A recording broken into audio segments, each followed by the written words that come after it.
Fala pessoal, sejam todos muito bem-vindos a mais um podcast. O podcast de hoje eu tenho a presença de um cara que eu gosto.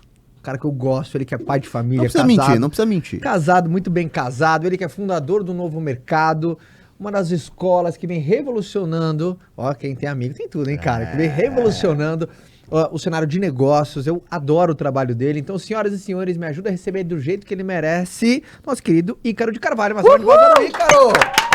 Muito obrigado pelo convite, é um prazer estar aqui.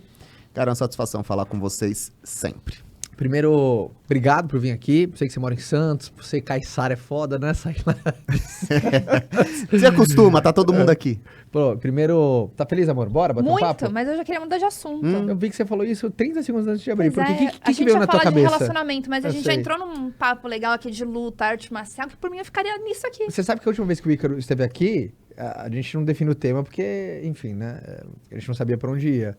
E a gente falou, qual foi o Memes. era... Ah, era alguma Trabalho, coisa em memes. como que era? Trabalho, família e memes. trabalho, família e memes.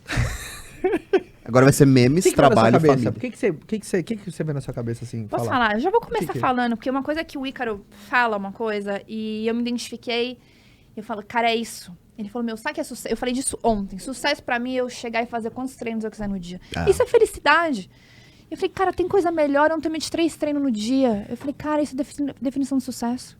Você promove muito essa liberdade, né? Cara, eu acho que a grande mudança de geração, a grande mudança que nós sofremos da geração passada para essa geração, eu não sei como é no resto do país, mas principalmente a cultura aqui de São Paulo, da Faria Lima, do pessoal que tá trabalhando aqui, muitos ligados à tecnologia, finanças, é conseguir aliar trabalho à saúde e qualidade de vida. É só nós avançarmos um pouco para a idade dos executivos de 50, 60 anos que a gente voltou pro cara que se tornou sedentário, que ganhou uma grana, então ele vai pescar na lancha, ou que ele vai para restaurante, o cara que vai para churrascaria 3 vezes por semana. O prazer do cara está envolvido geralmente em outros tipos de lazer, não é? Ou de consumo mesmo, viagem, conhecer o mundo. E, cara, na nossa geração tá vindo um pessoal aí que tá passando dos 30, 35, 37 e que tá trabalhando menos para poder ter mais qualidade de vida e para poder estar mais perto dos filhos. Então eu sempre falo isso, chegar em casa e poder acompanhar todas as graduações do Matheus no jiu-jitsu. Ele tava tentando subir numa rampa bem alta de bicicleta e eu registrei o momento. Cara, eu vi isso. E quando ele subiu, ele veio pedalando todo feliz, ele falou, papai, você viu? Você viu? Eu falei, eu vi. Então assim, eu vi. Eu estava lá e eu vi. E eu tenho um amigo muito querido meu, não vou falar quem é, mas é muito querido, que ele fala assim, cara, meu pai nunca esteve nos meus aniversários. Então, é isso, nós estamos vivendo essa transição. Essa transição do pai mais presente, essa transição da família inteira mais saudável. E, puta cara, pra que você quer esse dinheiro todo, afinal de contas? Esse dinheiro todo serve pra quê? Se não for pra isso. Uma frase que uma vez eu soltei e que talvez tenha até causado algumas inimizades, não sei, mas não foi a minha intenção, né? Nós temos muitas pessoas no nosso meio falando sobre legado. E eu falo, se o seu legado não for a sua família, será o quê?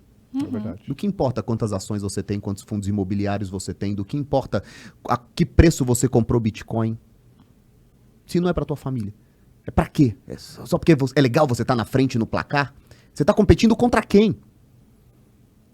Você olha pro lado, você vê quem correndo do seu lado, atrás de você. Você tá correndo e pra onde? Pra onde você tá correndo? Contra quem você tá correndo? Qual é o prêmio que você tá buscando? E quando a gente não para pra pensar nisso, a gente faz o quê? A gente corre o mais rápido que a gente pode. Porque é isso que vai fazer a gente ser feliz. E a pessoa tá com uma casa enorme, vazia, dormindo com um cachorro, e acha que ganhou o prêmio da vida. Então, o legado pra mim é família, cara. É família. E é impressionante, né? Dando um exemplo disso, como essa transição. Quantas vezes, a gente tava falando do Iron, né? Na jornada do Iron Man, alguém perguntou, Caio, por que você tá fazendo isso? Você ganha grana pra isso, bicho? Sabe, você tá ganhando algum dinheiro pra fazer isso? Eu Não. tô só gastando. Ao contrário, só porra, queimando. pagando, um caminhão de dinheiro numa bicicleta e tal. Mas como tem essa percepção, né, que isso não vale a pena. E tá mudando esse shift, né? Agora, olha que- Pra quantas pessoas é um desperdício? Olha que coisa interessante. Eu fiz uma reflexão ontem. Tava exatamente isso. Tava indo pro meu 3º treino do dia, abri o stories, eu fui felizona. E eu fui fazer uma reflexão em relação a isso. Falei, não vou colocar família no quesito sucesso, mas que pra mim é poder fazer meus treinos, amarradona, se eu quiser treinar o dia inteiro eu vou treinar, e eu senti que a vida é leve, não brigar com a vida. E eu percebi que quando você falava assim pra mim, pô, você parece uma mulher infeliz que só reclama, a gente teve essa fase. Ele falava Nossa, assim, eu pensei que você tava falando da Ana. Ih, ainda bem que ela não tá aqui pra me agredir. e ele Vou te falava defender assim, aqui, Anoka. Deixa Ele comigo, falava assim tá? pra mim, você é muito infeliz, você só reclama, nada nunca tá bom. E eu parei pra lembrar que nessa época, eu não treinava. Eu não fazia atividade física.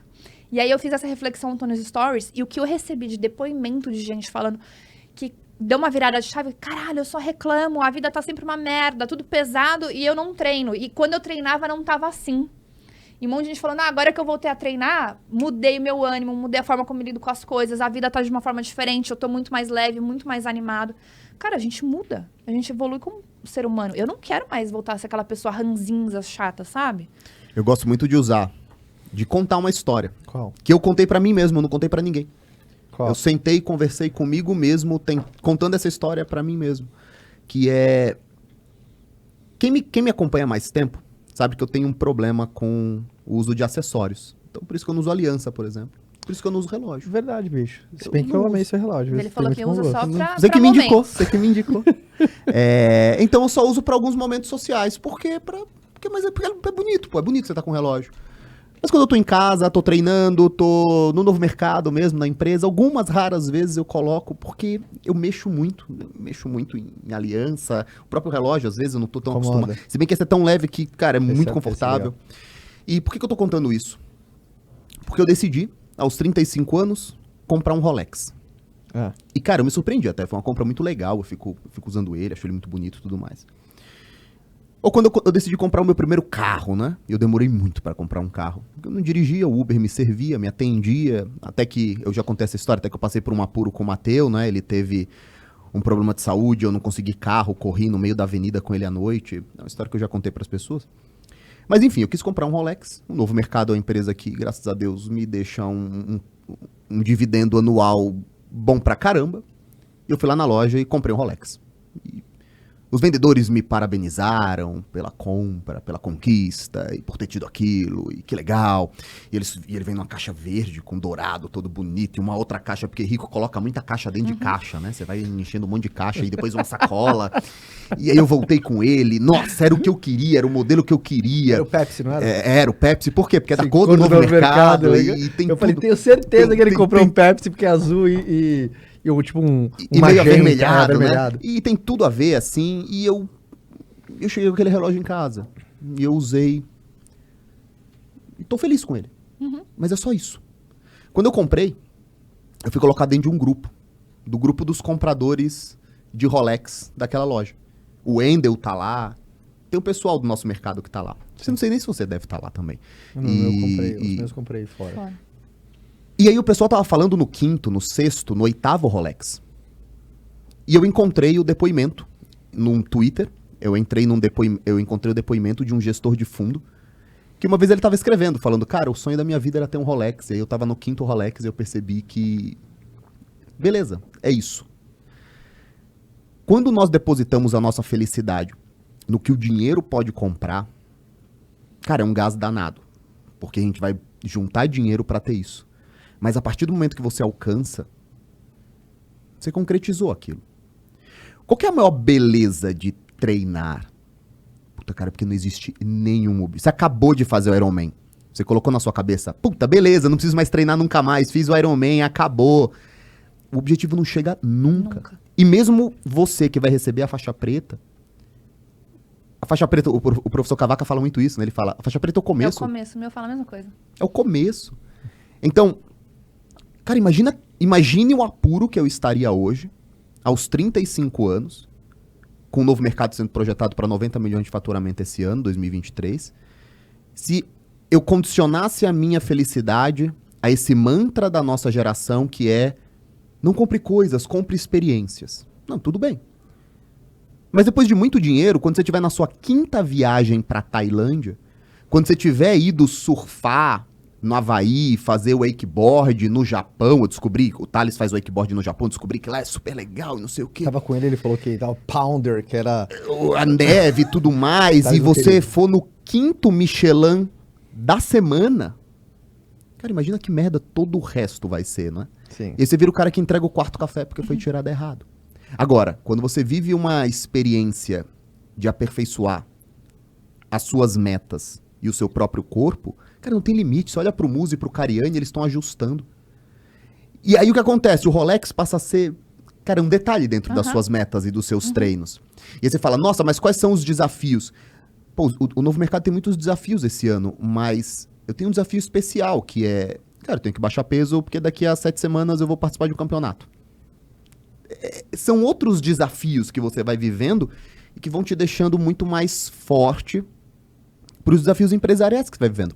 Você dorme melhor, acorda melhor, treina melhor, negocia melhor, você tá mais atento, você tá com o organismo funcionando melhor, você se sente mais bonito, você se sente mais forte, mais confiante. E a gente é lapidado pelo esporte, né? Disciplina, resiliência, obediência. Por isso que eu gosto muito da arte marcial, de você saber respeitar, sabe? Abaixar a cabeça, saber ouvir.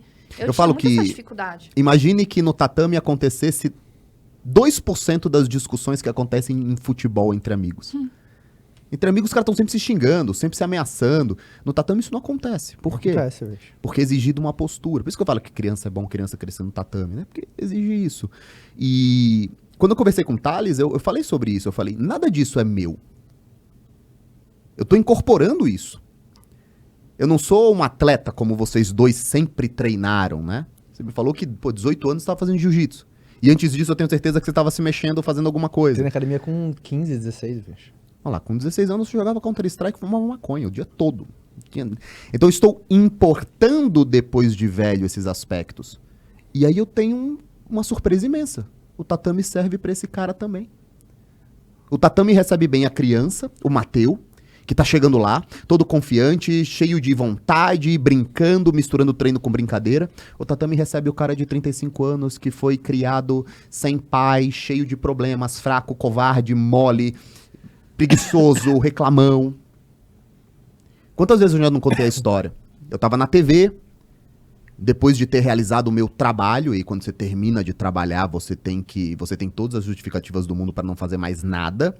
E de repente a Ana estava no mercado, fazendo mercado, com uma criança pequena, recém-parida, e ela tinha feito todo o mercado. Ela ia chegar de táxi lá embaixo, porque nós não tínhamos carro.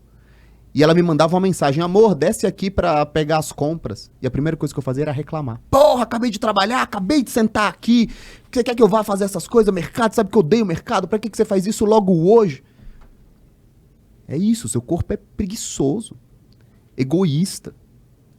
Então assim, você só vai perceber que você melhora como pessoa quando você começa a atacar esse desconforto. Onde, E você, onde você virou essa chave, assim? Onde falou chega, bicho? Cara, foram alguns episódios. O episódio muito marcante foi o episódio que eu peguei o Mateu fumando, fingindo que tava fumando um cigarro meu. Ele abriu um Camel meu amarelo e ele tava assim brincando. E eu olhando pra ele fumando. Sabe quando você tá fumando com a cabeça longe? Eu tava fumando. Eu vi ele pegar a caixa. Na minha cabeça ele vai olhar porque parecia um cachorro, tinha um camelinho ali, né? Aí ele abriu, pegou o cigarro e fez assim. Deu. Porra, o que tá acontecendo aqui?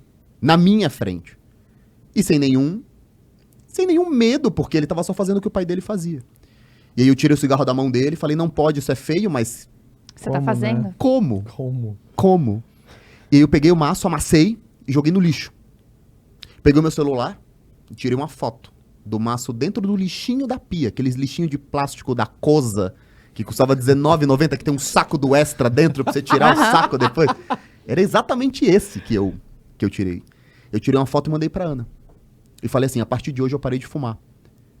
E aí depois eu contaria pra ela por quê. Depois de um tempo eu perguntei pra ela, o que você pensou quando você viu essa mensagem? Ela falou, que você não quer parar. E aí eu parei. E foi difícil pra caramba. Ansiedade, vontade de comer, mas eu parei. Mas sempre com vontade. Eu participei de um podcast, agora com o Monark, e ele tava fumando maconha. Eu parei de fumar maconha vai fazer 16 anos em fevereiro. Ele falou, você se importa se eu fumar enquanto a gente transmite? Eu falei, cara, é a tua casa, mas eu sou um ex-viciado, eu prefiro que você não fume. Não, eu entendo, e foi muito educado. 16 anos depois, você ainda sente vontade, cara. Então assim, essa foi a primeira virada de chave. A segunda virada de chave. Eu tinha eu tinha uma limitação, uma crença limitante. Sabe quando a gente ouve crença limitante e acha que é papo de coach? Mas, Sim, cara, é verdade sim, pra sim. cacete isso. Sim. Quando eu tinha uns 18, 19... Quando eu tinha uns 18 anos, eu tirei minha carta. E aí, com os 19 anos, aqui em Santos, com um carro, eu fui deixar a Ana e as tias dela numa casa, não lembro agora de quem, de uma tia dela, alguma coisa assim, me envolvi num pequeno acidente. E aí, logo depois, eu me envolvi num outro pequeno acidente. Você dirigindo. Eu dirigindo. Tá. E o que eu falei? Dirigindo é pra mim. E deixei pra lá. E passei esse tempo inteiro sem dirigir. Quando o Uber veio, ele foi a desculpa perfeita pra mim. Porque táxi era meio caro, né? Pô, táxi não é toda hora, tem que ligar pra cooperativa e chamar um rádio. Agora, o Uber é facinho, né? E o Uber foi um incentivo a mais pra que eu deixasse de dirigir. Só que o Matheus, ele é muito alérgico. E ele tinha um problema respiratório chamado faringite, algum tipo de coisa assim. E ele começou a ter uma crise de tosse à noite. Uma crise muito forte, nenhum dos meus filhos tem isso que o Matheus tem. E aí, de repente, ele olhou pra mim, uma tosse de cachorro, quando você tá esganando o cachorro numa correia, né? Ele tossiu e ele parou, revirou os olhos pra cima e caiu. Ele não tava respirando mais. E era de madrugada. Primeira coisa que eu fiz, imagina, teu filho tá sem respirar, ou vou pegar o celular pra chamar o Uber. E não tinha nenhum carro. E aí eu peguei ele no braço, a Ana já tinha acordado, ela tava com a Lavinha bebezinha de colo, e eu sabia que umas quadras pra frente tinha um hospital pediátrico. E eu saí correndo com ele desmaiado, desfalecido, com a cabeça virada, com os olhos virados. Aí nessa hora ele já tinha fechado o olho. Chamando elevador, esperando o elevador chegar. E agora não tinha um carro, tinha que correr no meio da rua, atravessando as ruas. E eu lembrando de que quando eu saí, o elevador não tinha porta, então ele só fechava assim. Eu vi a Ana. A última coisa que eu vi foi a Ana segurando um bebezinho, olhando, branca. E eu correndo com ele, falando assim, Deus, que esse menino não morra aqui, porque... Como é que eu vou voltar e falar pra mãe dele que ele tá morto? Porque o homem vai ter que lidar com isso, né? Como é que eu vou voltar pra mãe e falar, morreu, no meu braço, no meio da Ana Costa? Cara, por coisas da vida, Santos é muito úmido. E uma das coisas que resolve esse problema é quando você permite que a umidade entre, porque ela abre o canal respiratório, né? E no meio da rua, eu correndo com ele, falando com Deus, ele abre o olho e fala, papai, onde é que a gente tá? Como se nada tivesse acontecido. E, cara, eu sentei em frente a um restaurante, foi o mesmo restaurante que o Joel me deu uma bronca, falando que eu ia morrer e deixar meus filhos. Eu sentei na frente daquele restaurante, eu fiquei com ele aqui, eu tremi olhando pra ele sem entender nada. E aí, de repente, vira o carro, vira, não ia falar um cavalo de pau, mas é exagero, ele vira meio cantando pneu. Era o meu sogro, a Ana já tinha ligado pra ele já tinha pego o carro e já tava no meio do caminho, sabendo pra onde a gente tava indo, e ele, o que aconteceu? E eles viram o Matheus normal, sentadinho assim, em frente ao restaurante. Aí isso foi a segunda virada de chave. A terceira virada de chave. Aí eu falei, vou dirigir. Como é que eu não posso dirigir? Como é que eu não posso ter um carro? Como é que eu não posso oferecer isso pra minha família em qualquer emergência? Terceira virada. Legal, nunca falei assim, sério. Terceira virada. Nós compramos uma casa bem no interior de São Paulo, assim. Uma cidade bem pequenininha, chamada Iguape. Faz um tempinho. Alguns anos, né? Chamada Iguape. Uma cidade bem pequenininha, cara. Tem só uma igreja e uma loja americanas, que agora vai falir, com certeza. Umas coisas pequenas, assim. E a casa, ela tava em reforma. E lá atrás ela tinha um portão duplo de madeira que tava sem trinco. Então a porta ficava só encostada. E a minha sogra tinha muito medo de que alguém entrasse. Minha sogra tem muito medo de tudo, né? Assim, de mendigo, de insetos, essas coisas todas. Estávamos lá, eu, minha sogra, a Ana e algumas crianças. Porque a Tereza não tinha nascido ainda. Então era a Lavínia e o Matheus. E era uma época de festas. E eu não tô lembrando agora, a casa tava meio escura, tava sem iluminação. E tava todo mundo jantando. E de repente a gente ouviu um barulho lá atrás. Bum! E aí minha sogra falou, meu Deus, tá sem trinco lá, deve ter entrado alguém. Meu sogro prontamente se levantou e começou a olhar, e eu me levantei e comecei a olhar as coisas assim, meio caramba, eu não quero encontrar alguém que esteja aqui, né? E aí eu vi minha sogra falando com a Ana e ela falou assim, nossa, graças a Deus que o Paulo tá aqui, né? Eu, caralho, eu não sirvo pra nada. Não sou o cara que resolve, né? Não, graças a Deus o meu sogro tá aqui. E eu pensando internamente comigo mesmo. Não, graças a Deus que ele tá aqui, né? Eu falei, que merda é essa? O que eu represento de fato, né? Não, Ícaro, você representa de fato um cara que ganhou dinheiro e comprou um apartamento pra sua família. Do que isso, do que importava aquele apartamento, ou quanto eu conhecia de negócios, ou quanto eu tinha de conta de dinheiro de conta naquele momento? E aí foi mais um incentivo a reformar minha vida. Uma conversa que eu tive com o Joel na frente daquele mesmo restaurante, que o Matheus abriu a respiração dele, quando o Joel falou assim, cara, tu é pai, tu tá gordo, tu tá fudido, você vai morrer, deixa teus filhos. Que foi exatamente, o João tá aqui, meu motorista, foi exatamente a mesma coisa que eu falei pro João, quando a gente tava voltando. Falei, você ama suas filhas? Você vai morrer, velho, você vai morrer, e deixar elas desse tamanho, você vai morrer. E que amor é esse? Que você leva só pra almoçar e jantar, mas você tá aceitando a possibilidade de daqui a 15 anos morrer. Talvez menos. E quando o Joel falou aquilo, foi uma outra pequena virada de chave. E aí eu percebi que eu tinha abandonado todos os hábitos ruins. Assim, todos, né? Na minha cabeça, todos. Eu tinha parado de fumar maconha, eu tinha parado de trocar o dia pela noite, eu tinha parado de fumar cigarro, eu tinha começado a treinar. Mas todos os dias eu consumia álcool religiosamente. 60 litros por mês, fora as festinhas. 60 litros? Era 2 litrinhos por dia, regrado. Regrado. 3 garrafinhas ali de 600. Regrado. Quando tinha aniversário. Eu conto sempre da última festa que eu fui bebendo, né? Festa de criança do filho da pediatra da minha esposa. Eu cheguei, já peguei 2 copos de 300 e já virei. Vum! Eu falei, opa, agora a festa tá boa. Era isso. Era o cara que ia chegar e começar a chumbar. Decidi parar de beber. Porque tava atrapalhando a dieta, tava atrapalhando os treinos, porque eu não fazia dieta, né? Então, assim, foram várias viradas de chave ao longo de anos.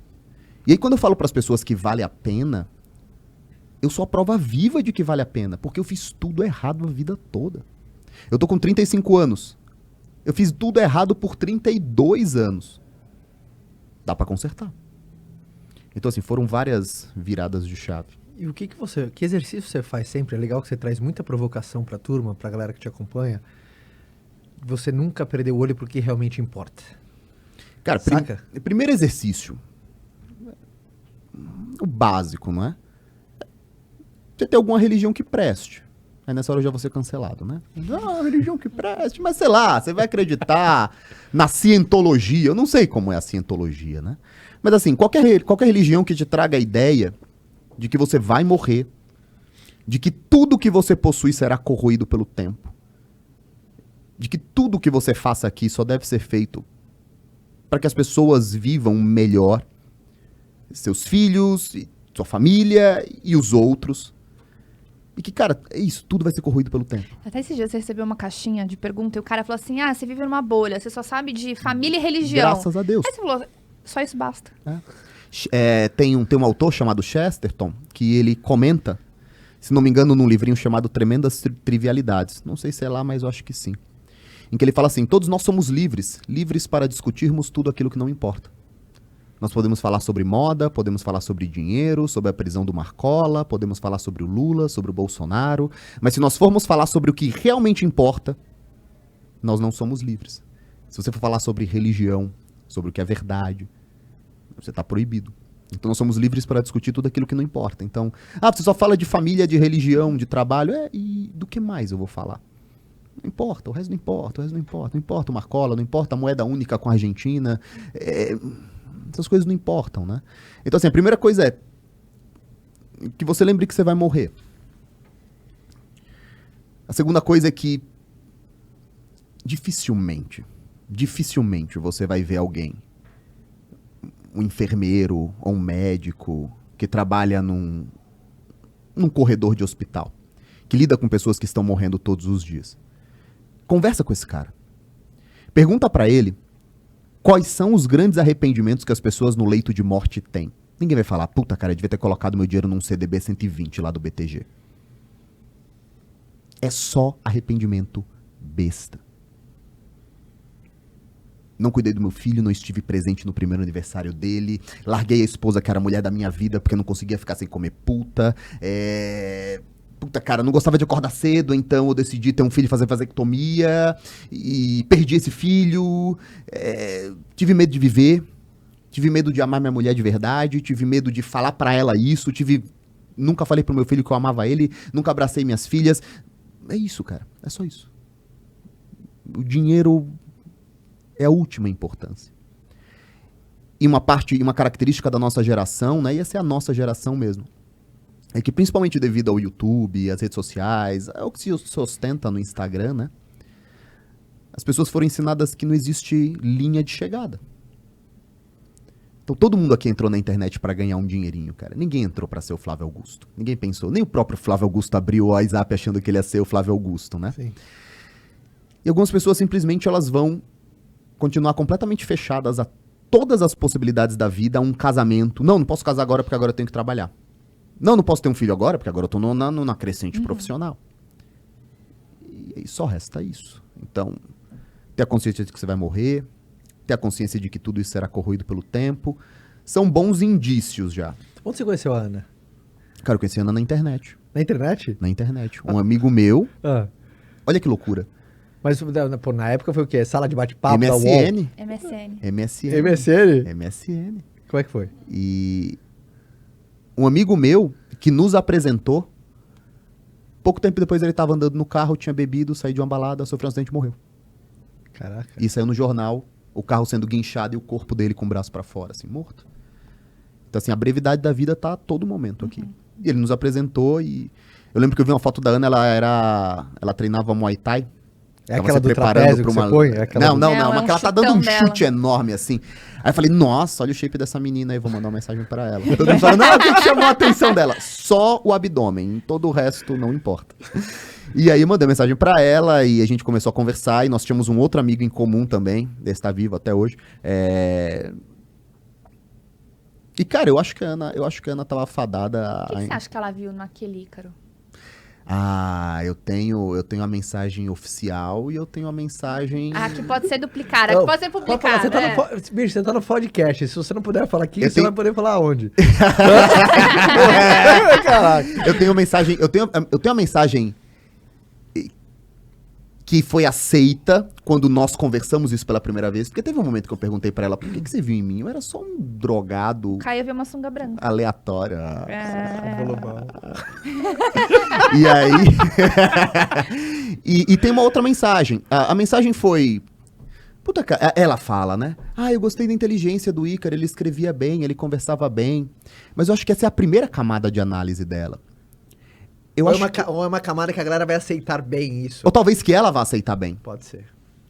Mas eu acho que a segunda camada era... Puta, cara, eu representava uma espécie de transgressão que ela não tinha dentro de casa.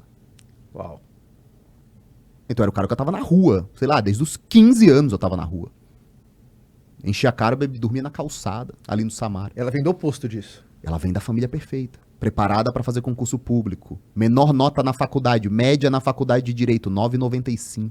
Cara, eu não tirava nem 6. Eu era um repetente. Só que é isso, eu era livre, eu era transgressor. Eu era o cara que já tinha vivido um monte de coisa que ela não viveu. Então acho que isso chama a atenção. Liberdade, né? É uma liberdade. Então assim, como eu vim de uma família totalmente disfuncional, eu podia fumar maconha dentro de casa, com a minha mãe dentro de casa. E quando você diz disfuncional, é toda bagunçada? Cara, é divórcio, bebida, violência, meu avô dando tiro na minha avó. Sério, cara? É que ele tava muito bêbado, ele errou. Mas era isso. Então, assim, é muita merda. E aí, sempre que eu digo, eu falo, cara, se nem minha mãe conseguiu me matar, você acha que eu vou ter medo de concorrente? Então, você nasce muito disfuncional. E aí, quando é tudo muito disfuncional, por exemplo, eu tendia a beber muito pra punir. Quem? Minha família. Muito cedo. É um protesto. É um pedido de ajuda, né? Mas que ninguém dessa idade encara como um pedido de ajuda. Sim. Ninguém aos 15 anos quer falar, eu preciso de ajuda. Nem sabe que precisa, né? Nem sabe, só sente raiva, só sente raiva, né? E sente raiva de tudo, da autoridade, do sistema, da escola, das regras. E todos são otários, Do todos são contexto. idiotas. Olha esses caras aqui, idiotas, eles precisam vir para a aula, eu não preciso. Não, que eles têm uma família. Uma família que faz com que eles estejam lá. Sim. Eu costumo dizer que nos fundos da minha escola, foi quando as pessoas mais velhas começavam a usar droga, era quando as pessoas mais velhas começavam a usar droga, em algum momento todo menino passou lá no fundão da escola. Só que só ficou lá quem vinha de família arruinada. Então os meninos de boa família, eles passaram lá. Eles fumaram talvez um pega do baseado. Talvez eles tenham fumado um baseado inteiro. Mas eles iam embora. E continuavam seguindo a vida. Quem ficou lá no fundo da escola, e eu fiquei no fundo da escola, todo mundo que não tinha família. Então eu tinha um amigo que o pai infartou na frente dele e morreu, era o grande herói da vida dele. E ele morava de favor com a avó, numa pensão.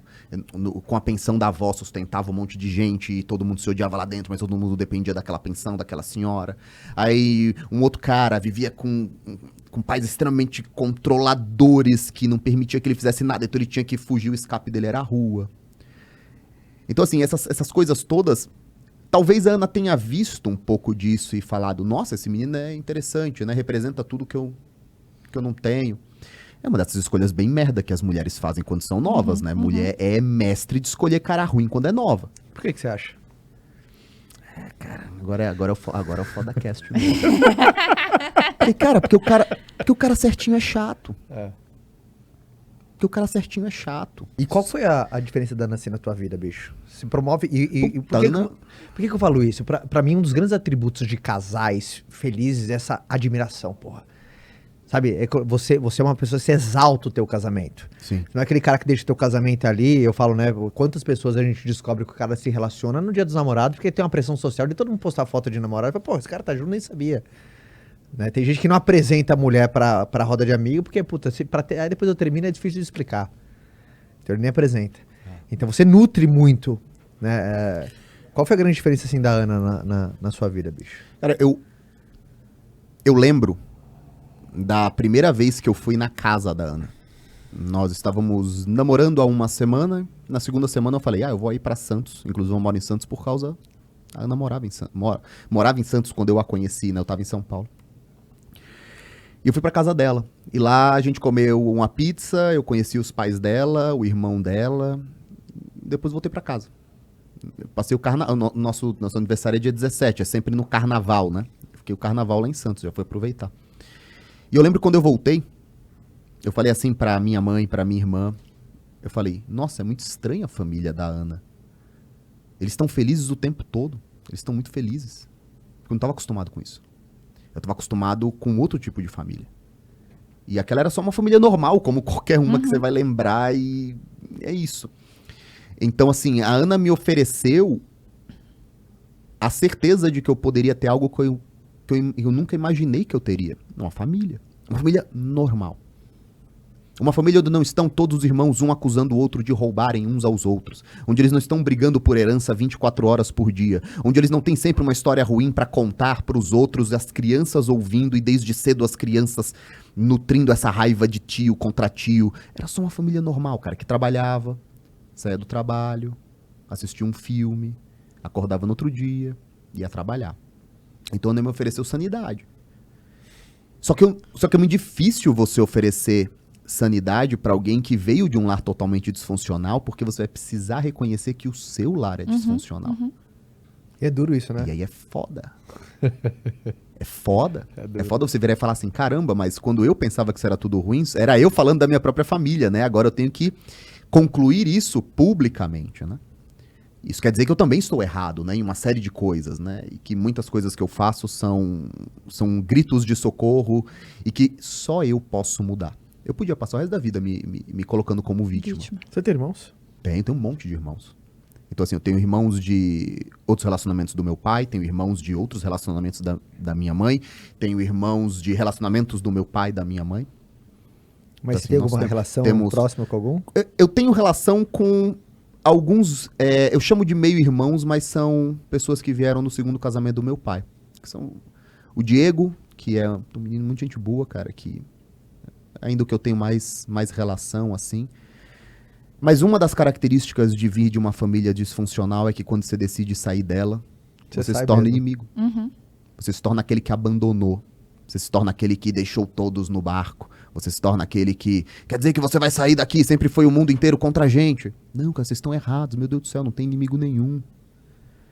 Lembra daquele filme A Vila? Eu falo que aquele filme é a representação da minha vida. Qual que era esse filme? Puta, cara, é um filme que ou você ama ou você odeia. Então quem estiver assistindo aqui Qual sabe que ou é? você Eu ama ou já você vi, odeia. A Vila. É a história de pessoas que vivem numa vila. É que se eu contar vai dar um spoiler fudido. Então já vou dar um spoiler fudido, se você não quiser ver, pulo 2 minutos pra frente. Cara, a história é o seguinte, o diretor não faz nenhuma apresentação, já começam pessoas vivendo no século XVI, XVII, numa vila, e elas têm uma vida bem medieval, bem final de época medieval, meio puritanos, assim, e eles vivem normalmente, eles trabalham, caçam, coletam, armazenam, fazem suas festas religiosas, mas eles nunca podem visitar um bosque, porque no bosque existem alguns demônios. E aí os demônios, eles vêm assustar as pessoas e as pessoas ficam dentro da vila, né, sendo protegidas. E na verdade eles eram uma espécie de seita religiosa, eles viviam nos dias de hoje, eles migraram para uma propriedade rural e os donos dessa seita criavam esses demônios que eram pessoas fantasiadas, porque de acordo com eles era a única forma de deles não perceberem que existiam ônibus lá fora, Avião. tratores, aviões, então era isso. E uma família disfuncional, ela tá sempre rodeada de muitos inimigos imaginários. Quando não são os próprios parentes que são seus próprios inimigos, né? Qual que é a parte básica da alienação parental? Você construir uma imagem hiperbólica de um marido ruim. Quando uma mulher chega e fala, sabe seu pai? Seu pai é um vagabundo. Talvez existam alguns pontos de verdade, mas existe muita hipérbole. Então, toda alienação parental ela é construída sobre uma mentira, mesmo que essa mentira esteja com nuances de verdade. Então, as famílias disfuncionais, elas são muito nichadas, e quando alguém decide sair dela, se torna rapidamente, imediatamente, um inimigo. Então, quando eu decidi sair, quando eu falei, olha, isso daqui não é real, nem é saudável, eu vou viver minha vida, vou casar com a Ana e acabou. Então, por exemplo, só pra você ter uma ideia, né? Isso é uma coisa que eu nunca falei publicamente.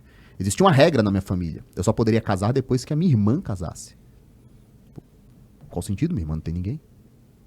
Não, mas o sentido é esse, não precisa ter sentido. A regra é essa. Então, quando você começa a contestar as regras e você sai, e você percebe que é a vila mesmo, você sai e dá de cara com um ônibus, você fala, que é isso, cara?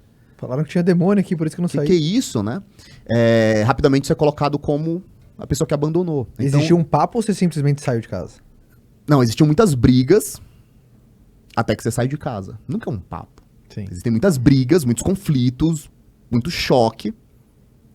Até que aquelas pessoas que manipulam você, que dominam você, eles percebem que eles não têm mais força porque você se tornou um adulto e agora...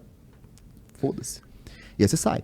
E aí quando você sai, você perde contato com quase todo mundo, né? Ou com todo mundo. Às vezes eu tenho contato com os tios, tenho contato com algumas primas. Um tio meu, minha prima, se tornaram alunos do Novo Mercado. Mas é aquela questão, quando você passa a vida inteira longe de todo mundo, ele é seu parente, mas conheceram as crianças, foram lá em casa, mas não foi construída a relação, né? E aí é isso, quando você sai, você literalmente você vai construir sua vida a partir do zero. Talvez isso seja parte... Você não sabe quem é você, né? Você precisa sair pra conseguir... Cara, o que é meu e o que é deles, né? E o que sou eu e o que são eles. Exato. Eu não sei o que sou eu. Então, assim, parte desse... E o medo de voltar a ser eles. Ou, até pior, né? O medo de... Puta, cara, tinha um filme que... Eu não lembro agora se era A Ilha do Medo, com Leonardo DiCaprio, em que o grande medo dele era... Eu vou lembrar. O grande medo do personagem era enlouquecer, porque a mãe dele estava no manicômio. Então ele tinha medo de não saber que estava enlouquecendo, né? E o seu medo passa a ser, será que em algum momento eu vou me tornar esse pai? Será que eu vou foder tudo? Será que eu vou repetir com os meus filhos aquilo que eu vivi? Então é um fantasma muito grande, né? E quando eu saí, a Ana representou isso, cara. Representou uma chance, um porto seguro. Que legal. Só que você percebe que, cara, o que não te mata te fortalece, né? Então, a Ana fala assim, o Ícaro é a pessoa com a maior autoestima que eu já conheci. Puta, é verdade, cara. A minha autoestima é muito grande. Sempre foi assim? Cara, um pouco. Mas à medida que você vai sobrevivendo essas coisas todas, vai ficando só maior. Porque parece que todo mundo tem uma vidinha de The Sims perto de você, entendeu? Puta, cara, já sobrevivi a essas merda todas. Fumei um mescladão lá na boca, fumei crack, sobrevivi, foda-se. É isso. Parece que os outros são Backstreet Boys perto de você, né? Mas também é um pensamento bobo, porque você também tá todo fudido, cheio de fantasmas e tudo isso. Mas a Ana simbolizou isso, estabilidade. E era a única coisa que eu precisava. Eu tinha uma raiva muito grande de ter nascido numa família que tinha qualidade de vida e após o primeiro divórcio da minha esposa isso tudo ter ruído. Então eu queria de qualquer jeito ter dinheiro. E agora eu tinha uma pessoa que me apoiava, que estava comigo, que entendeu. Eu falei, só vou ser feliz. Imagina se casar comigo, cara, é um inferno, porque eu virei pra ela e falei assim, só serei feliz rico e só vou parar de ser obsessivo quando eu chegar lá. Como você equilibra isso? Porque você é um cara... Nunca equilibrei porra nenhuma. Não, eu sei. O que eu digo no equilíbrio é como você trabalha isso em você pra ser ambicioso, me vejo exatamente nisso, mas aquele lance que, 5 da tarde, tô vendo meu filho subir a rampa da bike. Isso é muito novo pra mim. Que pra mim sempre foi um grande desafio. Foi um grande desafio pra mim. E talvez... Entendeu? Eu vou ser sincero. De novo, tem a resposta sociável. Sim. Você aprende isso com o tempo, depois, Não, né? mas Tem a eu- resposta é. real, que é... Eu só consegui fazer isso depois que eu cheguei lá. Eu não ia ver o Mateu na rampa se eu não tivesse ficado rico. E talvez eu destruísse minha família com essa obsessão maluca. Talvez eu tivesse destruído todo mundo. Talvez eu me tornasse um pai péssimo. Só que eu dei a sorte de Consegui. conseguir. Só que aí eu fiz uma coisa que quase ninguém faz nessa merda, cara. Quando você consegue, você cumpre o que você falou. Exatamente. É isso que na Faria Lima ninguém consegue. Porque você chega lá e aí você quer mais. Porque é do cacete fazer reunião. Encontrar gente inteligente, trocar ideia, desenhar projeto, ganhar mais dinheiro. E você tem que interromper tudo isso e voltar pra sua casa. Aí teu filho tá chorando pra cacete, Vai você lá não sabe trocar nem fralda. fazer ele dormir. Então assim, eu disse pra Ana, eu falei pra ela, eu vou enriquecer. E quando eu enriquecer, eu vou voltar pra casa. E ela falou, tá bom. Eu falo pra ela, eu enriqueci. E eu voltei pra casa. Porque eu sabia por que eu estava enriquecendo. Ícaro, por que você estava enriquecendo? Pra ter uma família. Essa é a resposta sociável. Qual é a resposta real? Para que eu não virasse os meus familiares. Porque eu sempre falo, o maior poder que existe é você quebrar um ciclo. Isso é verdade. É foda, cara.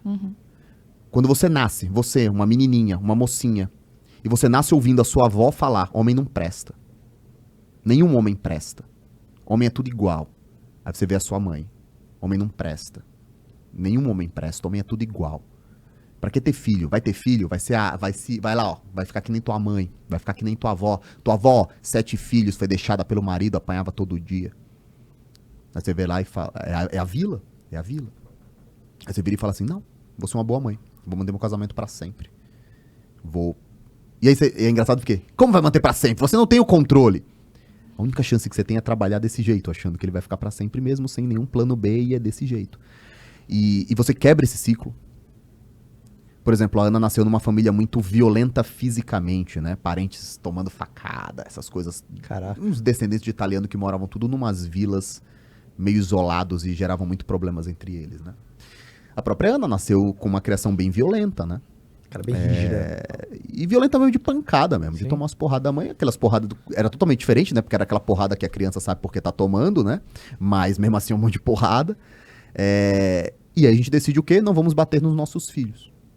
Você tomava umas chineladas, umas porradas da mãe? Então era pouco. Nossa, eu tomava cada Bem sentada pouco. nas Não, pernas. bem pouco. Nunca tomei uma cintada, bem pouco, assim. Eu tomava umas. Eu também uns tapas da mãe. Meu pai nunca tocou em mim, mas minha Meu mãe pai, era... meu pai mostrava um chinelo Rider grandão, assim, que ele chamava de mestre. Minha Já vou mãe trazer era- um mestre minha pra mãe te era murrão educar. mesmo, clássico, velho. Nossa, meu Nas pai costas, botava eu aquele e meu nas irmão costas, no sabe que dá quarto. nas costas que se abaixa assim? Era eu e meu irmão sentado no quarto, sentado na caminha, e você sabia, agora eu vou pegar o cinto e vocês vão ficar aí. Você ouvia os passos indo até o quarto, abrindo a gaveta, voltando. Aí você fala, fudeu. E aí a gente decide assim, cara, a gente acha que a gente apanhou e dá pra fazer isso melhor sem bater neles, né? Exato. E decidimos não bater nas crianças. E, cara, acho que só o Mateu tomou umas porradinhas. E mesmo assim, porque a gente não tinha dessa compreensão. Mas, cara, nenhum dos outros apanha. A Lavínia nunca viu eu levantar a mão pra ela, né? Minha filha também não, cara. Nunca. Impressionante, né? Eu nunca gritei com a Lavínia. Os Eu nunca três. falei, sua Os três. idiota. Nunca. Isso é o básico.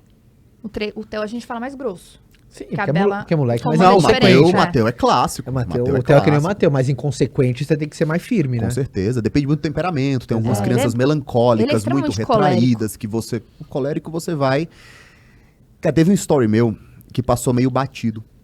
E que eu considero que foi um dos melhores stories que eu escrevi, assim. Em que eu falo que homens precisam ser desequilibrados e mulheres precisam ser equilibradas. Existem crianças que você precisa desequilibrar. Então eu viro, Mateu, vem aqui, eu gravei outra story. Vem correndo, rápido, sai daí. Ele vem, rápido, feliz. porque ele Aquele foi rápido. jeitão dele é Ele foi demais, rápido, né? Ele foi rápido. E aí, você é bonito ou feio? Bonito. Aí você coloca a foto do bruxo, né? Do Ronaldinho. Você fala isso, Lavínia, você é bonita ou feia? Ela, não sei. Uhum. Ela tá lá. Sendo a maior crítica dela mesma. Eu não preciso pôr, igualzinho a Bela. aham. eu não preciso pôr peso sobre a É Lavínia. exatamente assim. Ela já põe todo o peso do mundo. Eu comprei o álbum da Copa pro Mateu. E ele tava feliz lá com o álbum dele. E a Lavínia queria o álbum. Mas ela não queria o álbum de futebol. Eu encontrei no Mercado Livre um álbum da Sininho. Tinkerbell, né? Sim. E se eu comprasse ele por R$80, ele vinha completo. Uhum. Eu falei, ótimo, então eu vou comprar, vem todas as figurinhas, eu dou tudo pra ela e ela vai completar sozinha e a vida vai seguir. Era um álbum bem vagabundinho, assim. E aí quando ela pegou na primeira página, ela foi colar, aí ela colou um pouco errado. Ela foi tirar e rasgou um pedacinho da página. Puta, acabou. Acabou. O peso que ela pôs sobre ela mesma por ter rasgado Eu um falhei, pedacinho eu- da página.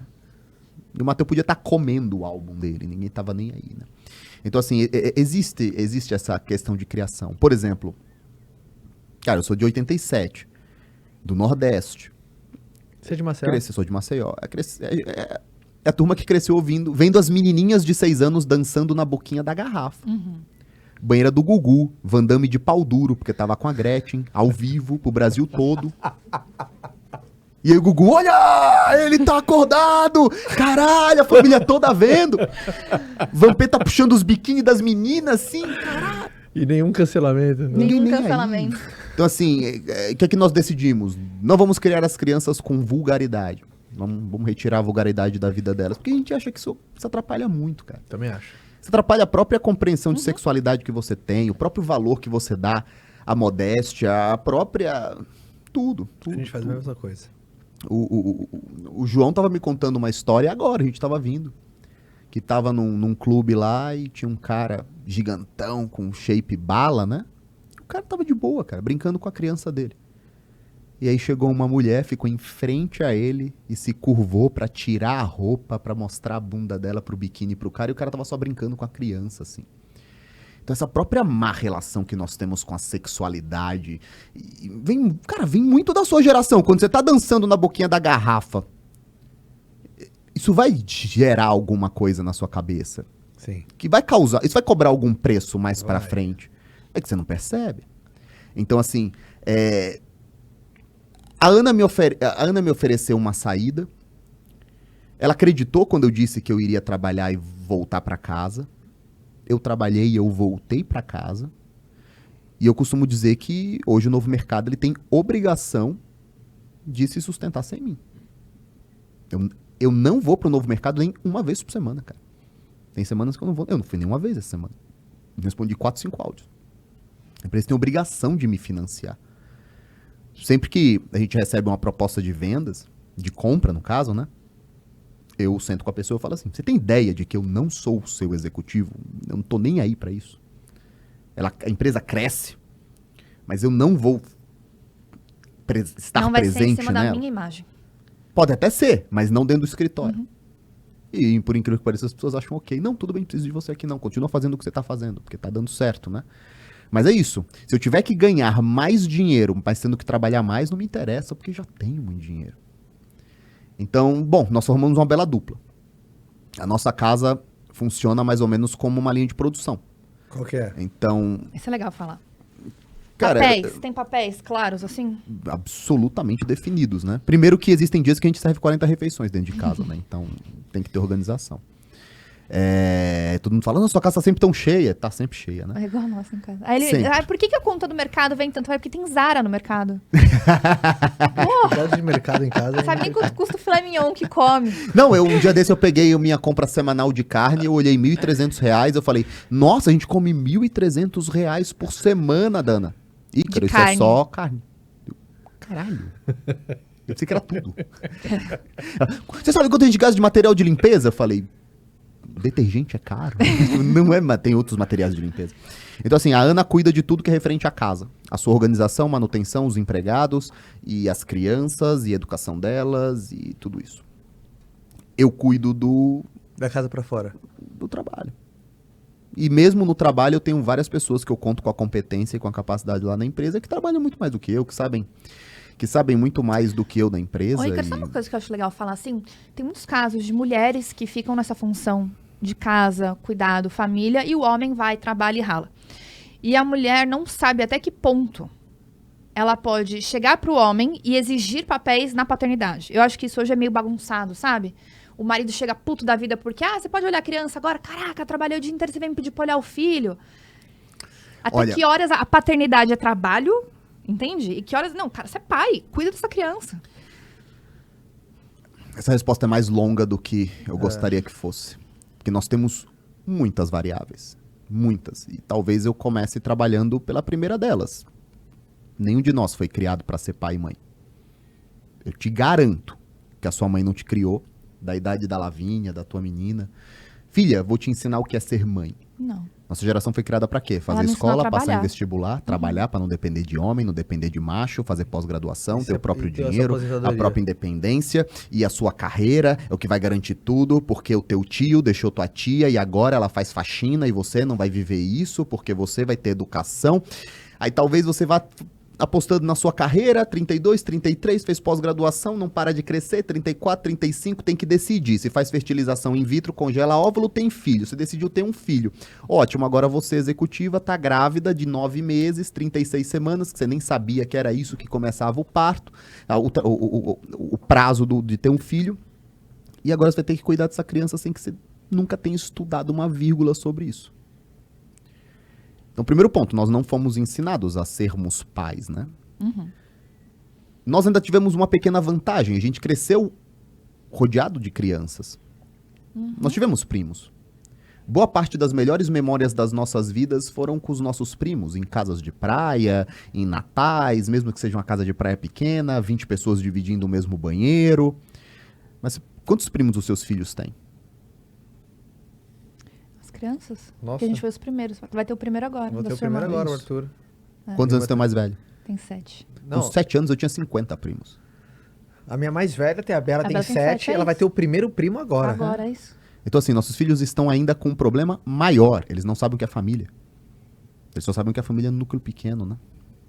Então, assim, antes da minha vida se tornar uma grande droga, eu tenho muitas lembranças muito boas com os meus primos. Os mais velhos ensinando os mais novos, o mais novo café com leite, tentando jogar vôlei e todo mundo, pô, mas deixa esse moleque aí. E é isso, né? Dividindo o mesmo banheiro e aquelas coisas todas. Nós não fomos criados para sermos pais e mães, nós nascemos com, provavelmente na última geração que soube que é uma família grande, uma casa, festa infantil tem mais adulto que criança hoje em Sim. dia. E a festa infantil se tornou um grande buffet de 4 horas, onde tudo é cronometrado e aí todo mundo tem que ir embora depois. Então esse é o primeiro problema. O segundo problema é que, cara, eu calhei de encontrar uma mulher que é plenamente feliz e realizada na maternidade, mas você adora trabalhar. Uhum. Então, você adora trabalhar, você adora estar aqui, você adora produzir, você tem a sua marca. Eu falei, nega, você sabia que a Fabi tem uma marca de joias? Ela, nossa, é verdade. Eu falei, pô, ela trabalha lá e tem uma marca de joias, caramba. Então, assim, isso já cria uma divisão. Porque o trabalho de maternidade é um trabalho que foi criado, surgiu na humanidade para ser um trabalho de tempo integral, e agora você tem que dividir essa com o seu próprio trabalho, que é a sua vocação, sua felicidade e tudo mais, né? Então esse é um outro agente de dificuldade. E aí tem um terceiro agente de dificuldade. Sempre que a mulher fica em casa e o homem trabalha, qual é o primeiro pensamento do homem? Ela não fez nada o dia todo. Nada o dia inteiro. Sim. E agora eu tô chegando, eu quero dar uma asinha, comer e ver Netflix. E ela que se dane com essas crianças aí que estão me enchendo o saco. Então são esses 3 principais elementos. Como eu vejo isso com uma série de problemas. E é por isso que eu acho que esses problemas não serão corrigidos nessa geração. Alguns problemas nós estamos corrigindo, cara. Alguns problemas a nossa geração está conseguindo corrigir. Qual que você acha que tá avançando mais, assim, melhor? Cara, o primeiro, assim, é gritante. Nós somos uma geração de pais menos violentos do que a geração passada. Totalmente. Ponto. Todo mundo Concordo foi total. espancado da nossa idade. Sim. A gente acho que foi a última, aquela que Apanhou. murrava mesmo e o Aham. vizinho ficava sabendo e não tinha, ficava quieto, E é porque a isso. mãe tem direito. E é isso. Assim, de ver a criança apanhando na rua. No Nordeste é isso. A criança tá apanhando na rua e eu... Ainda bem que tá educando esse menino, hein? Pra não virar um marginal. Nós somos menos violentos. Não Agora- significa que ainda não tenha, mas que é menos. Bem menos. Eu acho que nós estamos nos preocupando mais com a saúde dos nossos filhos. E aí agora eu vou falar da nossa bolinha, né? Porque eu não sei como é que é no Capão Redondo, no Jardim Miriam, mas na nossa bolinha, né? E na nossa bolinha era uma merda, por quê? Porque você ia pra escola, tinha lá um risoles de frango com catupiry, uma Coca-Cola, e criança podia comer isso infinitamente. Só que em contrapartida nós introduzimos telas às crianças. Isso é um outro grande problema, que não será corrigido nessa geração, porque essa geração está criando esse problema. Nós estamos bebendo menos na presença de crianças. Cara, eu não sei se vocês têm essa memória. Pô, meu tio mergulhava chupeta na cerveja A gente pra tá mim e falando colocava na minha disso boca. ontem. Todo mundo estava bêbado quando eu era Exato. criança. Sim. Todas as festas infantis, todo mundo estava bêbado. A família dela deve beber mesmo, porque ela falou, isso é verdade. E assim, e era incrível, porque não existia um ambiente onde houvesse adultos e crianças e se percebesse que talvez as crianças devessem ter uma rotina diferente. Então, festa, a criança vai estar 2 da manhã, o cara totalmente bêbado, as crianças caindo no chão pra dormir, dorme embaixo da mesa. Então, assim, nós estamos começando a melhorar isso. Eu acho que essa geração Sim. melhorou isso daqui. Agora, eu acho que nós temos muitos problemas que nós não tínhamos antes. Um dos problemas claros é esse grande sentimento dividido entre profissão e maternidade. Se você perguntasse pra mãe da Ana, pra avó da Ana, pra bisavó da Ana, pra tataravó da Ana, e há pouco tempo atrás as crianças tinham as tataravós, assim, porque a família da Ana vive bastante, né? Nossa, mas você nunca se sentiu dividida entre ser mãe dos Não seus tinha opção de 46 trabalhar. filhos? Não, você tá louca? A avó da Ana precisava de permissão pra ir pra rua. Então, assim, era uma outra realidade. E agora a mulher tá tendo que viver dividida com isso, né? Outros problemas estão sendo criados. Por exemplo, eu falei sobre obesidade infantil um dia desses no meu Instagram. E aí? Falou. Muito boa sequência. E... Cara, a quantidade de depoimentos que eu recebi de médicos falando assim, Do peso das crianças. bariátrica em criança. 11 anos. Bariátrica. 12 anos. Os Se depoimentos candidatando começam a de 11 anos. bariátrica. Cacete. Tem alguma coisa muito errada acontecendo. Muito errada acontecendo. Então, assim, eu parto do princípio de que nós não veremos a solução de tudo. A minha pátria e minha família é isso. Eu vou me preocupar com os meus filhos. Você lembra a primeira vez que você falou isso? Não. Puta, cara, eu não lembro. Mas eu lembro da sensação Qual foi a sensação? de alguma coisa entalada no pescoço. Porque tem gente que não entende e acha que é meio que egoísmo, né? Porra, só pensa com o seu, só pensa no Aí eu seu. também não tô nem aí pra elas. Exatamente. Minha pátria e minha família não tá nem aí pra elas também. Não tá nem aí, né? Mas assim, cara, vive do jeito que você quiser. Vive do jeito que você quiser. Eu vivo do meu jeito e eu vivo na bolha, né? Mas é a minha bolha, que eu construí, né? E eu lembro que foi uma sensação de algo entalado mesmo. Alguém falando um monte de coisa, blá, blá, blá, blá, blá, blá, eleição, eleição, eleição. E eu falei, cara, minha pátria e minha família. E aí ficou. E por que ficou? Em 2016, eu participei do surgimento do Brasil Paralelo. Eu era copywriter lá. E O Brasil Paralelo foi fundado em... 2016 foi o primeiro congresso. Ah? Em 2015, os meninos já estavam ali na banda Louca Liberal, que era um proto-Brasil Paralelo. Então, eu cresci muito nesse meio político. E de 2016 para 2020, eu vi muitos amigos meus enlouquecerem dentro da política. Enlouquecerem. Romperem relações com pais ótimos, porque o cara vai votar no Lula. Ou nem no Lula, porque o cara tem algumas críticas ao Bolsonaro. Então, assim, eu vi a política pegando bons pais de família e enlouquecendo essas pessoas. E eu vi isso acontecendo. As pessoas só viram esse finalzinho agora. Sim. A loucura final pré-eleição. Mas eu vi acontecendo, pouco a pouco. Eu vi a cultura dos grupos sendo instaurados, a cultura dos disparos automáticos nascendo, a cultura das fake news aumentando, a cultura do ódio aumentando. E quando um lado aumenta, o outro aumenta. Quando um lado aumenta, o outro aumenta. Então, quando o Bolsonaro ganhou as eleições, o que as pessoas falavam? Começou a ditadura. Os homossexuais serão perseguidos no meio da rua. Quando o Lula ganhou agora, o que as pessoas falaram? Viraremos a Venezuela. Acabou, acabou. As pessoas ajoelhadas em frente aos soldados, por favor, nos resgatem. Cacete, cara. Como é que isso aconteceu? E aconteceu. Eu não sei como, mas aconteceu. Então eu vi isso tudo. Então Minha Pátria, Minha Família foi um grande... Cara, eu não saí de uma família maluca pra entrar numa outra realidade maluca. Uhum. Então eu quero sair disso daqui. E é muito difícil porque política, ela traz uma sensação, principalmente para pessoas pouco importantes, de que elas são importantes demais. Então, o seu compartilhamento, é o seu tweet, é o seu compartilhar no WhatsApp É a sua opinião, que né? impede que o Brasil vire a Venezuela. É você. Em todos os almoços de família. Que se não estiver enchendo o saco de todo mundo, você está sendo uma pessoa conivente. Então, assim, isso para mim foi bem marcante. Minha Pátria, Minha Família foi primeiro uma resposta a essas loucuras. Nós passamos quase 70 dias vendo as pessoas repetirem 72 horas. Mostrou que realmente as pessoas podem ser levadas à loucura de uma forma inimaginável mesmo. De ficarem com o celular na cabeça, assim, ó, ligando lanterna. Você vira isso, cara. Se você não tomar cuidado, você vira isso. E para muitas coisas na vida. Se você não tomar cuidado com o seu trabalho, você vira isso. Você vira o cara que vai estar aqui negociando peanuts, qualquer coisinha, enquanto a tua filha tá no buffet fazendo aniversário. Você tá aqui. Não, amor, essa reunião é muito importante. Não, cara, não é. Muda nada na sua vida. Tua filha tá fazendo aniversário. Então, voltar os olhos pra família, cara, é um exercício muito difícil, porque a gente é muito bom fora da família, né? Fazendo o que a gente sabe fazer de bom.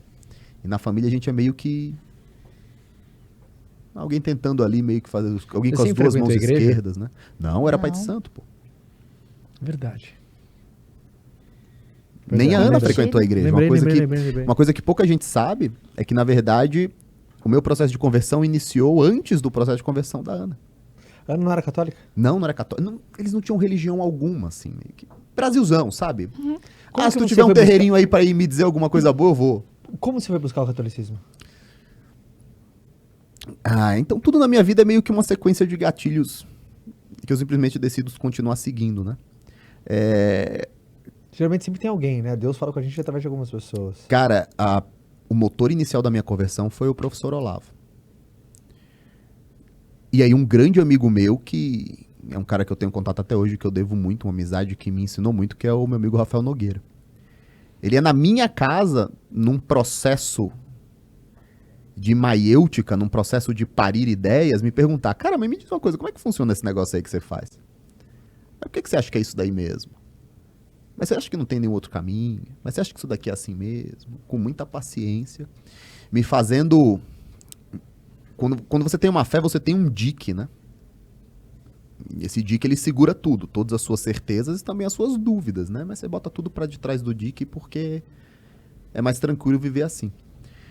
E tanto o Olavo, o professor Olavo, quanto o Rafael e um outro amigo meu chamado Moreno, eles foram com palitinhos de dente, assim, ó, fazendo pequenos furinhos no dique, pequenos furinhos, me fazendo questionar coisas. Ah, que coisas, Ícaro! Eu acho sempre muito delicado quando a gente fala de fé, porque a gente tá falando do elemento mais profundo e importante O das dique pessoas. mais importante de todos nós, né? No único dique que importa. No único dique que Porque importa. todo o resto será corrido pelo tempo. Exatamente. A única questão que importa na vida é o que você dirá pra Deus na hora do seu julgamento. E a única coisa que eu penso é: acabei de morrer. Tô diante... Bom, a minha fé, né? Você pode acreditar em Buda, aí você vai estar lá diante de Buda fazendo alguma coisa. Eu tô lá diante de Cristo. E Cristo me pergunta: por que você não foi generoso bastante com tudo que eu te dei Pra ter mais 2 ou 3 criancinhas aí para criar, educar e amar. Eu respondo o quê? Que eu queria ir pro Tahiti. Que eu queria fazer snowboard. Porque, puta, a barriga da minha mulher, cara, era linda, eu me apaixonei por ela e vai que ela tem uma diástase e aí estraga um pouquinho. Então, assim, é a única coisa que importa, cara. É a única coisa que importa. E aí, quando eu falo de fé, eu falo de aspectos muito profundos das pessoas, né? Então, eu não gosto de falar online quais foram os aspectos que eu comecei a questionar e que eu comecei a ver uma série de incongruências. Porque as pessoas têm essa fé e elas vão acabar se sentindo ofendidas. Então, eu acho que... Você não quer falar dos furos do seu dick pra não casar furo no dos outros, tipo isso. Eu sempre quero, desde que você esteja disposto a A trazer ouvir. o palitinho pro dick. Sim, porque assim, é você... Se não é só um ataque. Exato. Exato. É só um ataque. Ótima sensibilidade isso, hein, cara. Tem gente que não tem essa Eu sensibilidade. aprendi com o tempo. Sério? Eu sempre falei que eu nunca tentei converter ninguém. Eu nunca comecei um assunto religioso no meio de uma conversa, assim. Geralmente são as pessoas que vêm. Ui, cara, sei lá, cara, vamos falar de piada aí, conta umas piadas engraçadas aí. Vamos falar de treino. Mas as pessoas procuram, cara. Porque todo mundo tem fome. De novo, Chesterton, você é livre pra falar sobre tudo isso. Agora, pra quem você é livre pra sentar e falar assim, cara, há 3 meses eu tenho um pensamento obsessivo de que eu vou trair minha esposa com prostitutas. Eu preciso de ajuda. Quantos amigos você pode falar isso? As pessoas sabem que elas podem sentar e conversar isso comigo e... Tá, cara, você não vai me surpreender com isso daí não, vai, vamos falar a verdade. Então, as pessoas acabam encontrando em mim uma espécie de... Cara, pode falar o que você quiser que você não vai me assustar, porque eu já vi coisa pra cacete. Então, elas acabam encontrando um certo conforto. Outros Um acabam... lugar seguro, talvez, Um né? lugar Pra mostrar seguro. o seu demônio. Outros acabam fantasiando. Ah, esse cara ele tem um casamento perfeito, uma vida perfeita, família perfeita, e eu vou pedir alguns conselhos pra ele. E, cara, não é nada perfeito. Um monte de problemas, e um monte de discussões, e um monte de brigas, e um monte de erros e acertos e ansiedades e... Será que eu não tô tratando a Lavínia muito leve? Será que eu não preciso endurecer ela? Será que o Mateus não percebe isso? Será que o Samuel tá sendo colocado pra dormir sozinho muito cedo? Será que a Tereza tá encontrando o lugar dela dentro da família, no meio do Mateus e da Lavínia, que já são muito amigos? E você vai lidando. E como é que tá meu trabalho em relação a tudo isso? Como é que tá minha empresa? Será que meus funcionários, como é que eles se sentem quando eles veem que eu não vou pro escritório e eles estão todo dia lá trabalhando? E você vai levando, cara. Algumas vezes você acerta, outras vezes você erra. E você vai seguindo a vida.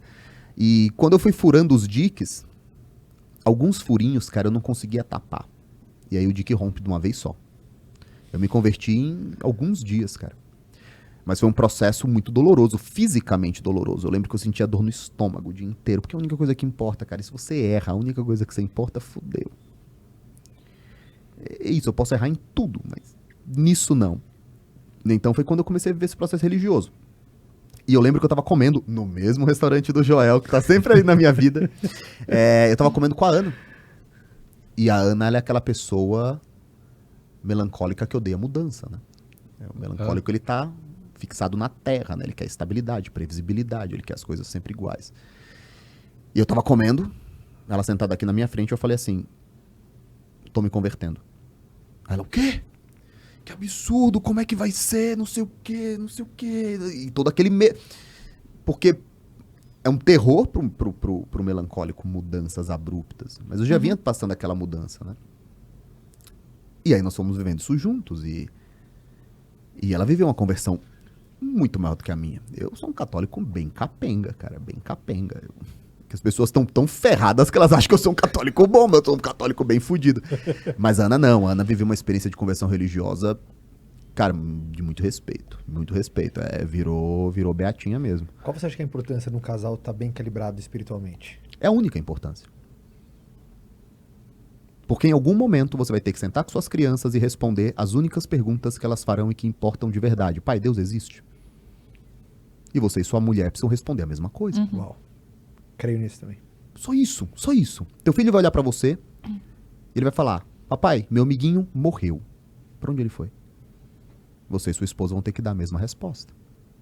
Só que como as pessoas não catequizam seus filhos, como elas só vão vivendo, né? E Deus é alguma coisa que talvez você peça pro papai do céu pra dormir bem. Sei lá. Você tem um presente de Natal que o Papai Noel deixa. Então é um problema muito grande. As pessoas não vivem a religiosidade de fato. Elas não catequizam os seus filhos. Mas se você pretende apresentar Deus aos seus filhos, a morte, a consequência última das coisas, é isso. Você vai ter que ter uma opinião que seja convergente com a da tua esposa, porque senão como é que vai ser? Ah, pergunta pro seu pai, a minha resposta é diferente. Agora, é possível um casal ser feliz e ter filhos e ter uma família feliz sendo um católico e o outro presbiteriano? Eu acho que sim. Eu acho que sim. Inclusive, a própria igreja prevê isso, né? É possível sim haver essa felicidade. É possível que exista um ateu e o outro, sei lá, batista? Não sei, talvez sim. Eu não conheço todas as respostas do coração do homem, né? Mas talvez sim, né? Mas eu acredito que sempre, quanto menos conflito houver para uma criança pequena, é melhor. Uma das frases mais acertadas, dita de uma das piores maneiras possíveis, saiu da boca da Damares, a ministra. Damares falou assim: menino veste azul, menina veste rosa. Pô, isso daí gerou um problemão. Sim. E é claro que em algum momento a Lavínia vai vestir azul. E é claro que em algum momento o Mateus vai vestir um rosa. Que isso atenta a cada um deles, né? Mas se nós olharmos essa frase um pouco mais a fundo, a gente percebe que não, que na verdade o que está sendo defendido é que exista ordem. Então, Ícaro, você tem algum problema em conviver com pessoas que pensam diferente de você? Não. Hoje a maioria das pessoas da empresa pensam diferentes de mim, muitos dos meus amigos pensam diferentes de mim, metade dos meus amigos acham que eu sou comunista hoje em dia. E agora, algumas coisas eu não abro mão, porque eu já vi acontecendo todos os dias, e eu vejo que vai dando errado. E quando a gente fala sobre criação de crianças, eu vejo que as crianças que recebem comandos conflitantes, cara, isso cria mais problemas do que resolve. Então, por exemplo, uma coisa tão simples. Pai, posso beber coca? Pode. Mãe, posso beber coca? Não. Voltei agora. Imediatamente a criança vai perceber aquele que tende a dar as respostas mais fáceis e ela começa a pedir para aquele que dá a resposta mais fácil. E aí um pai vira o chato e o outro pai vira o legal. E aí o pai que vira o legal, geralmente é o pai que trabalha mais. Ele quer voltar e ele não quer ser o cara chato. Aí vira a mãe chata conflito. E o pai legal. E aí a criança sabe que existe conflito. Então, assim, criações conflitantes, e é por isso que é tão difícil quando o casal se divorcia, manter a integridade da educação. Porque agora vocês estão divorciados, aí você vai arranjar uma mulher nova, você é um marido novo. Agora são 4 pessoas envolvidas na criação de uma criança, mesmo que você fale, não, quem educa é o papai e a mamãe. Mas tudo bem, a criança tá lá todo dia com uma outra pessoa. É difícil pra cacete, cara. Ah, mas as gerações passadas, meu pai fez 5 famílias com 5, mas as pessoas iam só levando, é por isso que tá todo mundo tão fudido. Pessoas só iam levando. Tá todo mundo hoje alcoólatra, viciado em Rivotril, viciado em Lexotan e, porra, com problema de peso. Um monte de menina que nasceu sem amor de pai e que hoje não consegue perceber qual é o valor próprio que ela tem. Daí ela começa a encontrar uns caras lá fora, os caras do Tinder percebem isso, e eles vivem comendo as mulheres todos os dias e abandonando ela todos os dias, e a vida fica essa bagunça. Então, assim, conflito é ruim. Se conflito é ruim, a coisa que mais importa pra mim, Ícaro, pras outras pessoas não importa. São as questões metafísicas da vida, conflito religioso é ruim. Então, se o casal tem a mesma visão religiosa, eu acho que fica mais fácil. O que você vem pensando muito nos últimos dias, assim? Tem alguma coisa que vem te... Nos últimos dias? Puta, em comer. A dieta tá braba. Eu venho pensando... Tá de carbo baixo? Eu venho... Olha só, talvez... Vou falar uma coisa que... É uma coisa bem pessoal, mas eu sempre falo as coisas pessoais porque eu acho que é justamente por falar essas coisas pessoais que eu acho que as pessoas nos ouvem, né? Não vou falar nem nos últimos dias, eu vou te falar na terça-feira. Eu tive uma grande conversa com a Ana.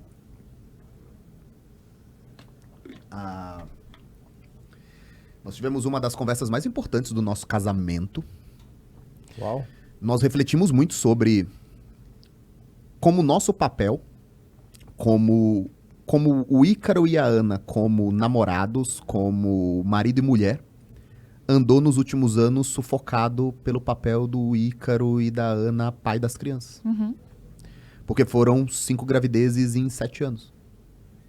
Então houve a perda da Isabel, mas os outros estão todos vivos aí dando trabalho, pedindo pra tomar banho, comer, viajar. Ou seja, se não tinha um filho no peito, tinha um na barriga dela. E sempre, Nos últimos 5 anos. e não só isso, em 5 para 6 anos, nós saímos de um apartamentinho para aquela casa enorme, cheia de empregados, e agora a casa virou uma própria estrutura. Vocês passaram por reforma, vocês sabem disso, o que que é. Então, assim, tem um filme chamado Emily Rose. Eu trouxe até esse filme na conversa. Sabe qual é? Sim. Filme de terror, que a casa nunca para de ser construída Ah, e a casa vai sei. matando as pessoas. Não matou a gente ainda, mas... A nossa casa virou Emily Rose. Porque, assim, eu acordo, a Ana tá com o Samuel. E aí chegam as funcionárias, e elas precisam cozinhar. E aí tem as crianças pra mandar pra um lugar, pra mandar pra escola, pra mandar pro treino, pra mandar pra não sei onde. Aí depois as crianças voltam, aí tem fisioterapia, aula de música e não sei o quê. Daí eu tô trabalhando, eu tô fazendo podcast, eu tô viajando, eu tô fazendo isso. A Ana, ela tem o treino dela, ela tem a acupuntura dela. E, cara, a gente não percebeu, o tempo voa. O tempo voa. A gente piscou, passaram 5, 6 anos e a gente não tinha um tempo pra gente. A gente não tinha um tempo pra sair pra almoçar. A não ser assim, vamos agora, as crianças estão todas em tal lugar, vamos rapidinho ali, 1 horinha no lugar mais perto que sirva a comida mais rápido. E almoçando e vendo nas mensagens se tá tudo ok. Tipo, qual foi a última luzinha de mel que você tirou com ela no final de semana? É, exatamente. A gente foi agora, só porque você me perguntou, a gente foi agora na praia de São Pedro, no dia 17, porque era aniversário da Lavínia. Mas, aniversário da Lavínia com todo mundo. Não você e a Ana só. Não, eu e ela. Então, assim, faz anos. Você não pega que um final de semana e vai curtir com a tua mulher. Anos. Só vocês dois. Até porque a Ana Ela fala é a que- prioridade e você é a prioridade pra ela. Isso. Imagina a quantidade de filhos que estaria hoje se estivesse curtindo a mulher, hein? Exatamente. Puta merda. Exatamente. Ou seja, talvez tenha sido inteligente. Aham. Então, assim, são essas questões que fogem ao Ícaro e a Ana têm um casamento perfeito, tudo ideal. Cara, nós nos orgulhamos muito da nossa família. Mas se você não parar, é que nem carro. Se você não parar a cada 25 mil quilômetros para fazer uma revisão, essas coisas vão sendo engolidas. E aí nós podemos contar a melhor história de todas para nós mesmos. Ah, não, mas olha nossos filhos, olha a nossa família, olha a nossa casa, as pessoas adoram a nossa família, essas crianças são muito engraçadinhas. Olha o Mateus falando que ele é bonito, olha essas coisas. E você não vai visitar o problema. Então nós tivemos essa terça-feira mesmo, e foi uma conversa muito, muito, muito de boa, assim como a gente tá conversando agora. Eu falei, nega, qual foi a última vez que a gente deu prioridade pra gente? E aí a gente estabeleceu que terça-feira será sempre o nosso dia. E aí eu falei pra Gabi, tira tudo de terça-feira, sempre vai estar aqui quando a gente ou vai ver filme, ou vai sair pra comer, ou vai sair pra dar uma volta, vai sair pra não sei o quê, vamos marcar uma viagem, vamos... E é isso, então assim, a vida é cheia dessas coisas. E era isso que eu tava pensando ultimamente. Ultimamente eu tava pensando nisso, o quão é importante manter esse malabarismo todo. E é por isso que é fácil fazer malabarismo com uma pedra só, com uma bolinha só. Porque você se fecha no seu trabalho, se enforna no seu trabalho, você fica cada vez melhor e você fica fazendo aquele malabarismo com uma pedrinha só. Eu sempre trago o exemplo do documentário do Warren Buffett. Você já viu esse documentário? Ah, Tá no da história dele? lá, Aquele da vida dele? Você fala do oráculo lá de... Isso, de Omaha, né? Aham. E uma coisa que me marcou muito foi que... Mesma casinha de sempre, até o final. Isso, uma coisa que me marcou muito. Ele é um grande ídolo pra todo mundo, né? É como aquele documentário, ele conta 2 histórias completamente diferentes. Assista de novo que vocês vão entender. O repórter, ele pergunta, o investigador, sei lá, o documentarista, ele pergunta pro Warren. Warren, você tem 92 anos, acho que é isso que ele tem. E como é que você, a essa altura, olha pra trás e vê sua vida? Aí ele, eu tive uma vida formidável.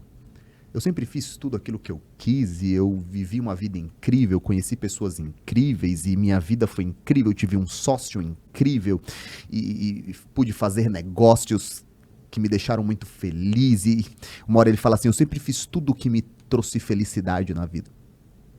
Alguns cortes depois, ele está entrevistando os filhos do Warren. E ele fala, como era o Warren como pai? E aí os filhos falam, bom, meu pai nunca foi no aniversário meu. Meu pai nunca estava em casa. E aí você percebe o quê? Que a ex-mulher do cara, que os filhos do cara contavam uma história de um pai de família miserável, fracassado. Miserável. Então tudo que o Warren tinha e tem um grande malabarismo de uma bolinha só. Todo dia ele sai, olha no mercado a cotação das ações para ver se ele pode pedir um McDonald's mais caro ou um McDonald's mais barato. Esse é o rico que não entra no céu. Uhum. Esse é o cara que é mais fácil um camelo passar pelo buraco da agulha. Porque isso é o cara que tem filhos, esposa, e a única coisa que ele consegue se preocupar é no malabarismo dele de uma pedra só, porque é fácil ser o Warren quando você é o Warren. Agora, e voltar e revisitar tudo aquilo que você deveria fazer de melhor. Isso que é foda. Então, essa cena do documentário, cara, me marcou muito. Outra cena do documentário do Bill Gates me marcou muito. Logo no comecinho, nos primeiros 2 minutos, perguntam pra ele, Bill, qual é o seu maior medo dele? Que o meu cérebro pare de funcionar. Cacete, esse é o teu maior medo. Você prefere que teu cérebro pare de funcionar ou você vê a Lavínia entrando na quimioterapia? Tua filha fazendo hemodiálise todo dia com a doença crônica sem cura. Tipo, é sério que o maior medo que você tem na sua vida quer dizer é sobre você? Pra mim, esse cara pode ser o mais rico do mundo, cara. Esse cara pode ser bilionário, esse cara pode ser um gênio, esse cara pode ler 150 páginas por hora com 90% de retenção, que é o que ele faz. Não quer dizer nada, cara. Quer dizer nada. Tem uma parte desse documentário em que ele tá falando sobre a polio, que ele foi pra Índia, sei lá, pra algum desses países pobres, e ele pensou em erradicar o polio, e que ele viu uma criancinha toda deformadinha por causa disso, e ele falou, vou erradicar o polio do mundo. E aí a filha dele falou, tá pai, o que você fez? E aí ele falou, não, vamos criar aqui um fundo pra investir, pra erradicar a polio. E a filha dele fala, não pai, com aquela menininha, o que é que você fez? Cara, tu podia ter mudado a vida dela agora. Então assim, é isso que eu tento todo dia refletir, cara. Eu não quero me tornar o rico que não entra no céu. Eu não quero ser o cara que...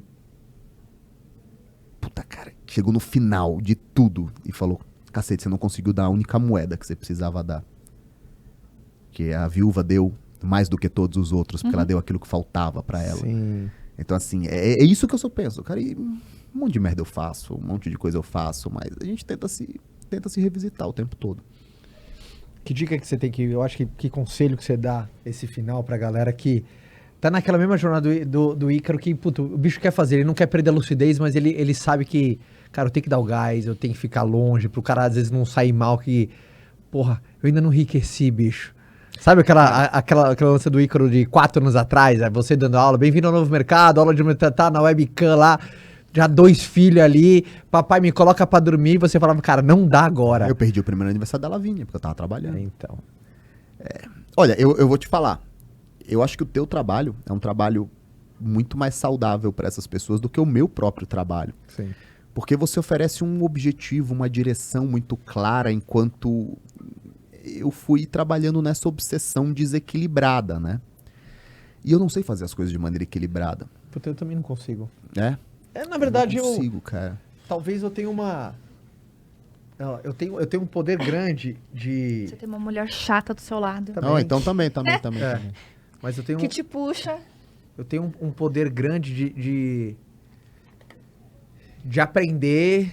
Por exemplo, uma história que eu conto muito pra turma é que minha mãe teve um AVC isquêmico muito forte no dia do meu aniversário.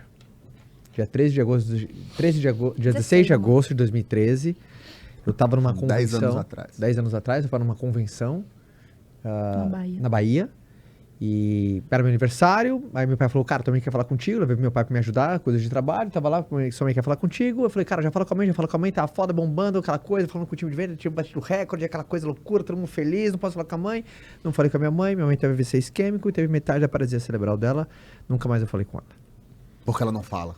Ela não fala. Ela não fala. Você entende sempre a última moeda que você não dá? Assim, é a última moeda que você não dá, agora você tem que ficar com ela na sua mão pra sempre. Exato. Isso que é foda. E isso aconteceu comigo, e eu não falei com ela. Foi o primeiro aniversário que eu não falei com a minha mãe. E foi uma porrada na minha vida, eu queria tirar tudo. Eu me senti um fracassado muito bem pago. Tipo, ele se caralho, por que eu não falei, porque eu não falei. E ontem meu filho pediu pra me colocar ele na cama. Ontem mesmo? Ontem meu filho pediu pra colocar ele na cama. E eu tinha perdido a sensibilidade dessas pequenas coisas. Se eu tivesse atendido o telefone da minha mãe, eu não tinha colocado meu filho na cama ontem. Saca? Eu não tinha percebido. Uhum. Então eu tenho a capacidade de perceber quando É como deu eu falei, eu merda. perdi o primeiro aniversário da Lavínia pra que eu estivesse em todos os outros. Exatamente. Porque agora eu não perco mais.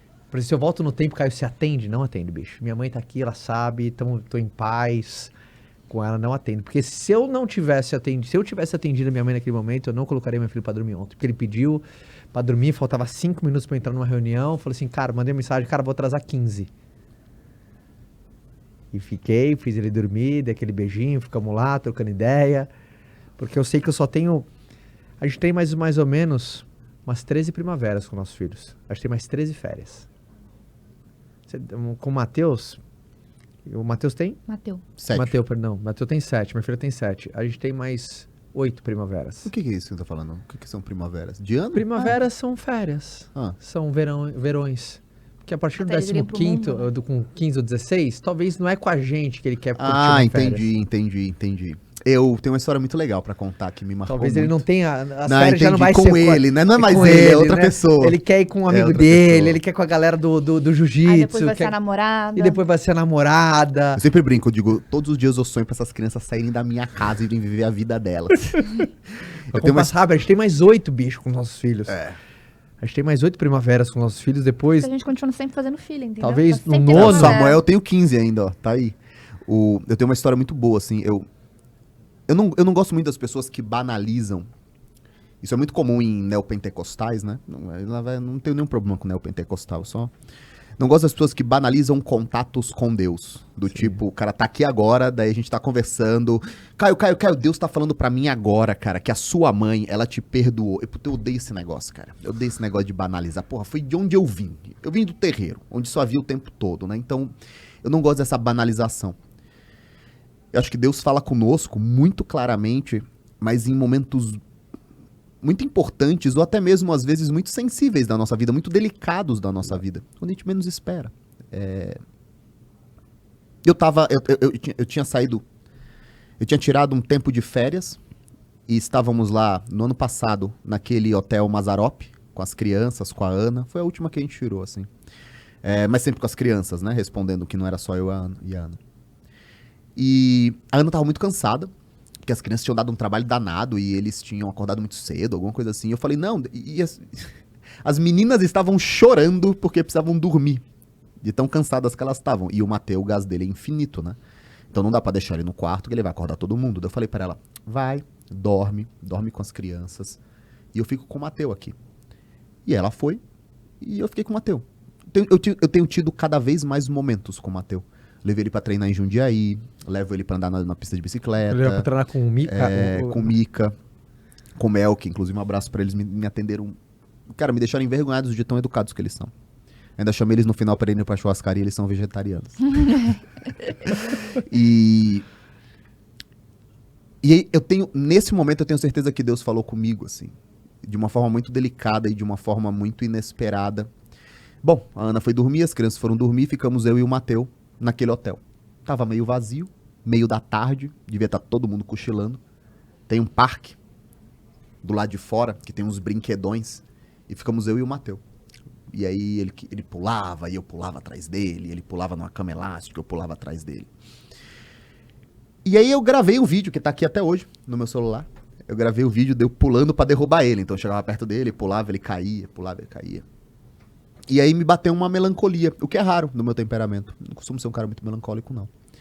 Me bateu uma melancolia, uma sensação de que o tempo tava voando, escorrendo pelas minhas mãos e que aquelas coisas estavam todas passando e que eu tinha poucas primaveras com ele, e que, cara, daqui a pouco ele vai crescer e nunca mais eu vou viver isso, e mesmo que eu viva com os outros filhos não vai ser com ele, e ele foi o primeiro. E tudo isso enquanto ele tava brincando. E aí eu falei assim pra ele, eu falei, Mateu. E ele pulando lá, tava nem aí pros meus pensamentos, né? Falei, Mateu, daqui a pouco você vai ficar grande e você nem vai querer mais ficar com seu pai, você nem vai querer mais brincar com seu pai, né? Porque você vai ser um menino grande. E ele brincando assim, pulando, aí ele virou pra mim e falou assim, mas eu ainda sou pequeno agora, pode vir brincar comigo. Aí eu falei, puta, cara, é isso. Você tá com seu filho naquele Pensando momento, lá na frente. enquanto ele tá aqui agora com você. E aí eu falei, nesse momento, foi uma das pouquíssimas vezes que Deus falou comigo. Eu tenho certeza que Deus falou comigo. Eu falei, Uau. puta, cara, eu entendi. Essa foi foda. E é isso, a gente tá... A nossa briga como empresários, quais são os 3 inimigos da alma pro católico, né? O católico, ele tem 3 grandes inimigos. Ele tem Satanás, ele tem a carne e ele tem o mundo. Satanás é Satanás. A carne é a nossa fraqueza, a nossa tendência e a nossa inclinação ao pecado. E o que é o mundo? É o nosso grande desafio. Meu, seu. Por quê? Porque nós somos pessoas bem-sucedidas. E o mundo seduz demais, cara. O mundo seduz demais. Então, assim, por que o reino dos céus é dos mansos, dos pequenos, dos pobres? Porque o cara já tá sofrendo, cara. O sofrimento é uma grande oportunidade de se unir a Deus. Agora, quando você tem tudo, e você pode ter tudo, e você pode comprar tudo, e você pode ter todas as pessoas, é o grande inimigo. E a gente vai acabando deixando de aproveitar a criança pequena, pensando que daqui a pouco ele estará grande, mas eu tô aqui agora, pai, eu ainda sou pequeno, pode vir brincar comigo. Então, essa foi uma das grandes lições, dos grandes momentos que eu tive, assim, cara. Eu entendi, fui brincar com ele e, puta, cara, sempre eu penso nisso e ele vai crescendo e eu vou sempre pensando nisso, cara, eu vou aproveitar porque isso é muito raro, isso vai passar muito rápido e não vai ser desse jeito nunca mais. E tudo bem, não vai ser. Você sabe que quando a Mia nasceu, a mais nova, a Bela chegou na maternidade e segurou ela no colo. E naquele momento me deu um choque tão grande, porque a Bela e o Theo, eu engravidei com 10 meses de diferença. Então eu não tive o grande choque de ter uma criança grande e depois ter um bebezinho. Eu tinha 2 bebês em casa. E a Mia, a gente se passou um pouco mais, então eu tinha 2 crianças mais velhas e um bebezinho. A hora que a Bela sentou, ela tava de vestido, eu vi aquela perna toda comprida, com um bebezinho no colo. Eu falei, puta que pariu. E aquilo mudou minha maternidade de um jeito. Porque quando a Bela tava recém-nascida, ela chorava e eu levantava. Puta que pariu, tá chorando de novo. Puta merda, lá vou eu. E aí ficava mal-humorada, e aí descontava nele, descontava nela, chorava junto. Todo o processo doía muito. A hora que eu vi as 2, e eu vi que aquilo passou assim, ó, tão rápido. A Bela, mais velha, ela ressignificou a minha maternidade. A Mia, toda vez que ela chorava, eu levantava com um sorriso. Isso vai passar. Isso é só um momento. É só um momento, isso vai passar. Com mais paciência, com mais amor, com mais ternura.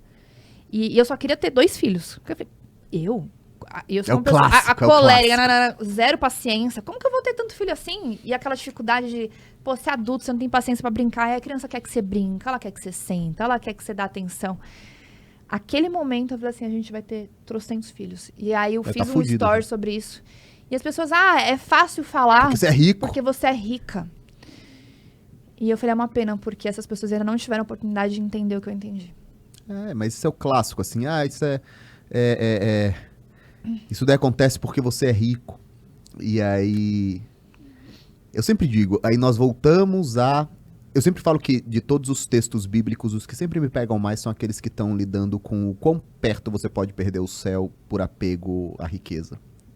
Porque é provavelmente o que eu vou fazer da minha vida. Provavelmente são os pecados que eu vou incorrer. E é isso, é Cristo caminhando, vem o jovem rico. Ele fala, Senhor, o que eu preciso fazer para ser perfeito, para alcançar o reino dos céus, né? O que eu preciso fazer para ter a vida eterna? E Cristo fala, tu já está cumprindo os mandamentos? Já. E não só ele era rico, como ele era rico e bom. O jovem rico já era muito melhor que a gente, porque ele cumpria todos os mandamentos. Eu não cumpro um monte de mandamentos. Então, ele era muito bom. As pessoas tendem a achar que ele era um bobinho, mas não, ele cumpria todos os mandamentos. Então se desfaça dos seus bens e me siga. Se quiser ser perfeito, se desfaça dos meus bens e me siga. E nessa hora ele se sente triste e vai embora. Então é isso, as pessoas falam, mas isso daí é muito fácil porque você é rico. Quantos ricos você conhece que de fato estão abertos à vida? Cara, é muito difícil para você ser rico e estar aberto a alguma coisa. Se vocês olharem o podcast que eu fiz com a Betina me convidou pro podcast que ela estava inaugurando. Eu sou um péssimo convidado, né? Porque eu só fico falando sem parar. Pelo contrário, é ótimo, né? É bom Essa também. é a ideia, né? A primeira pergunta que a Betina... A primeira frase que a Betina fala, eu já falo, putz, Betina, eu discordo de você. Porque ela começa o podcast falando que os ricos são mais generosos e felizes. Eu falo, Betina, as pessoas mais generosas que eu conheci na minha vida e as pessoas mais genuinamente felizes que eu conheci na minha vida, elas eram paupérrimas. Paupérrimas. Analfabetas. As pessoas mais generosas que eu conheci na minha vida, elas não tinham absolutamente nada. Então era o que nós chamaríamos hoje de pessoas ignorantes, né? No entanto, elas estão lá. Felizes da vida, felicíssimas da vida. Então, assim, é um desafio, cara. E é muito pelo contrário. Quanto mais dinheiro você tem, mais o mundo te tenta. Primeiro, acreditar que você tem controle sobre tudo, porque você pode dominar tudo, mandar em tudo. E segundo... E esse senso de poder te você não acha precisa que de Deus. é isso que importa. Você não precisa, você resolve tudo, né? Então, essas são as grandes dificuldades da vida mesmo. Se você pudesse deixar um pensamento final aqui pra todo mundo. Não acreditem que Minha Pátria Minha Família é um bordão egoísta. Boa. Porque todos os dias eu vejo famílias, principalmente moças, mulheres, que me mandam direct dizendo que os maridos enlouqueceram por causa de Supremo Tribunal Federal, por causa de política, ou por causa de jogo, ou por causa de aposta esportiva, ou por causa de Lula, Bolsonaro, e porque acham que vão mudar o país com um protesto em frente ao quartel ou em Brasília. Cara, Minha Pátria Minha Família é a ideia de que você não pode mudar nada se você não começar a mudar dentro de casa a sua postura e quem é você. Muito bom. E cara, a única coisa que eu faço é pegar um ponto meu, que eu julgo que é ruim, e começar a reformar sem pressa. O que a gente tá vendo hoje é só eu não parar. É eu parar de beber, parar de usar droga, parar de beber, parar de fumar, começar a treinar, me condicionar a ser um pai melhor, a estar lá quando as crianças pedem, a parar tudo e tomar banho de piscina com elas. De verdade, desligando o celular. E sentar agora, 16 anos depois, sentar agora com a Ana, onde todo mundo julga que o nosso casamento é o casamento modelo pra tudo. Sentar e falar, puta, acho que a gente tem um monte de coisa pra melhorar aqui.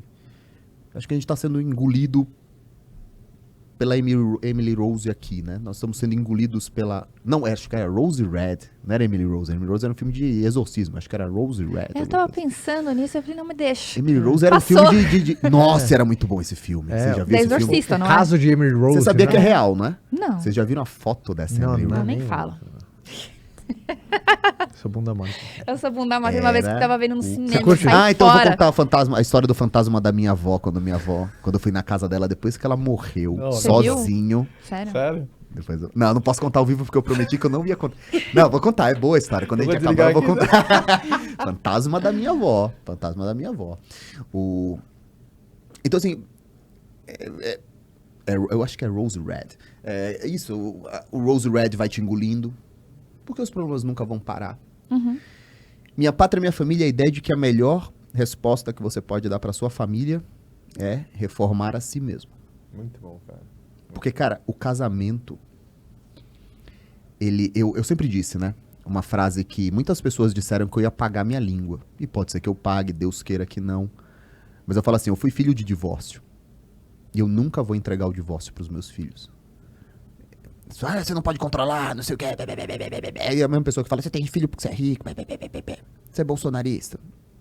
Mas assim, ou você se mantém, se compromete a manter os seus padrões altos, ou já era, cara. Algumas coisas já eram pra sua vida. Então, não dá pra ser quem eu sou bebendo todo dia. Não dá. Pô, cara, mas não é legal beber? Pra cacete. O que eu falei com o João, que tava comigo? O João me levou no podcast do Monark. E não falei pro João, falei pra Ana, na verdade. O João tava comigo no podcast do Monark. Quando eu falei pro Monark não fumar, pedi pra ele gentilmente não fumar, porque era a casa dele, né? E ele compreendeu. Ele pegou o baseado e colocou assim no cinzeiro.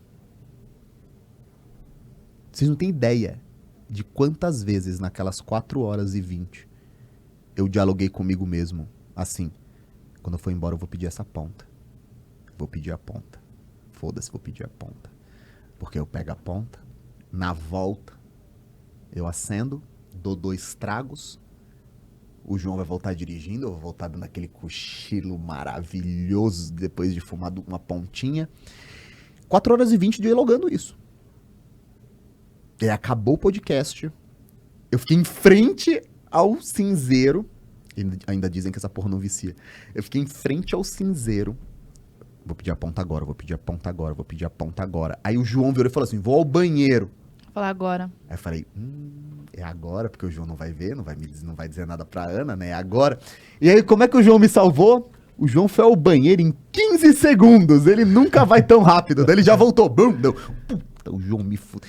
Só que esse foi o tempo de eu virar e falar assim, ei, não, só vai embora, só vai embora, só vai embora, só vai embora. E eu fui embora. O que mudaria na minha vida ter fumado aquela ponta? Nada. Nada. Eu teria dado 2 tragos e ninguém teria percebido nada. Eu tenho certeza que eu fumaria outras pontas, porque agora eu me permiti quebrar Exato. essa promessa. Então, assim, é difícil viver desse jeito. Mas é a única forma que eu acho que existe de você construir uma vida digna. É isso, é isso. É que nem você falou, tu queria ter 2 filhos. Morreu. Juízo final. Cristo olha pra você e fala, quais foram os bons motivos? Ah, sou muito colérica, né? Pô, a criança pede pra brincar. Não tem Por nenhum egoísmo. motivo. Tem um livro Exato. chamado Imitação de Cristo. Que ele tem um parágrafo pequenininho.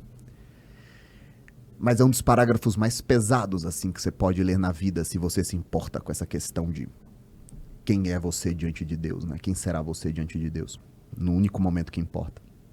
E nesse pedacinho, Deus está falando pro homem, né?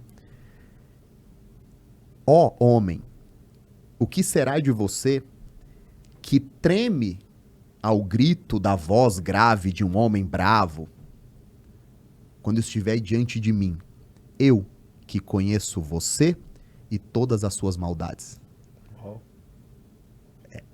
Todas as suas maldades, as que nunca serão reveladas nem para sua esposa. Aquelas maldades que nem você pensa muito sobre isso, mas que você carrega.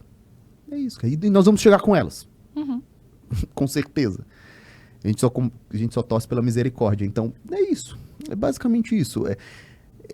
Quando eu falo minha pátria, minha família, eu digo o seguinte.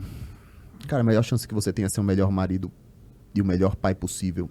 Porque mesmo que você pudesse eliminar o comunismo do mundo, mesmo que você pudesse colocar aqui no Brasil o melhor presidente da República da história, mesmo que você pudesse erradicar a fome no mundo, se você fosse um pai filho da puta, é sobre isso que você seria julgado.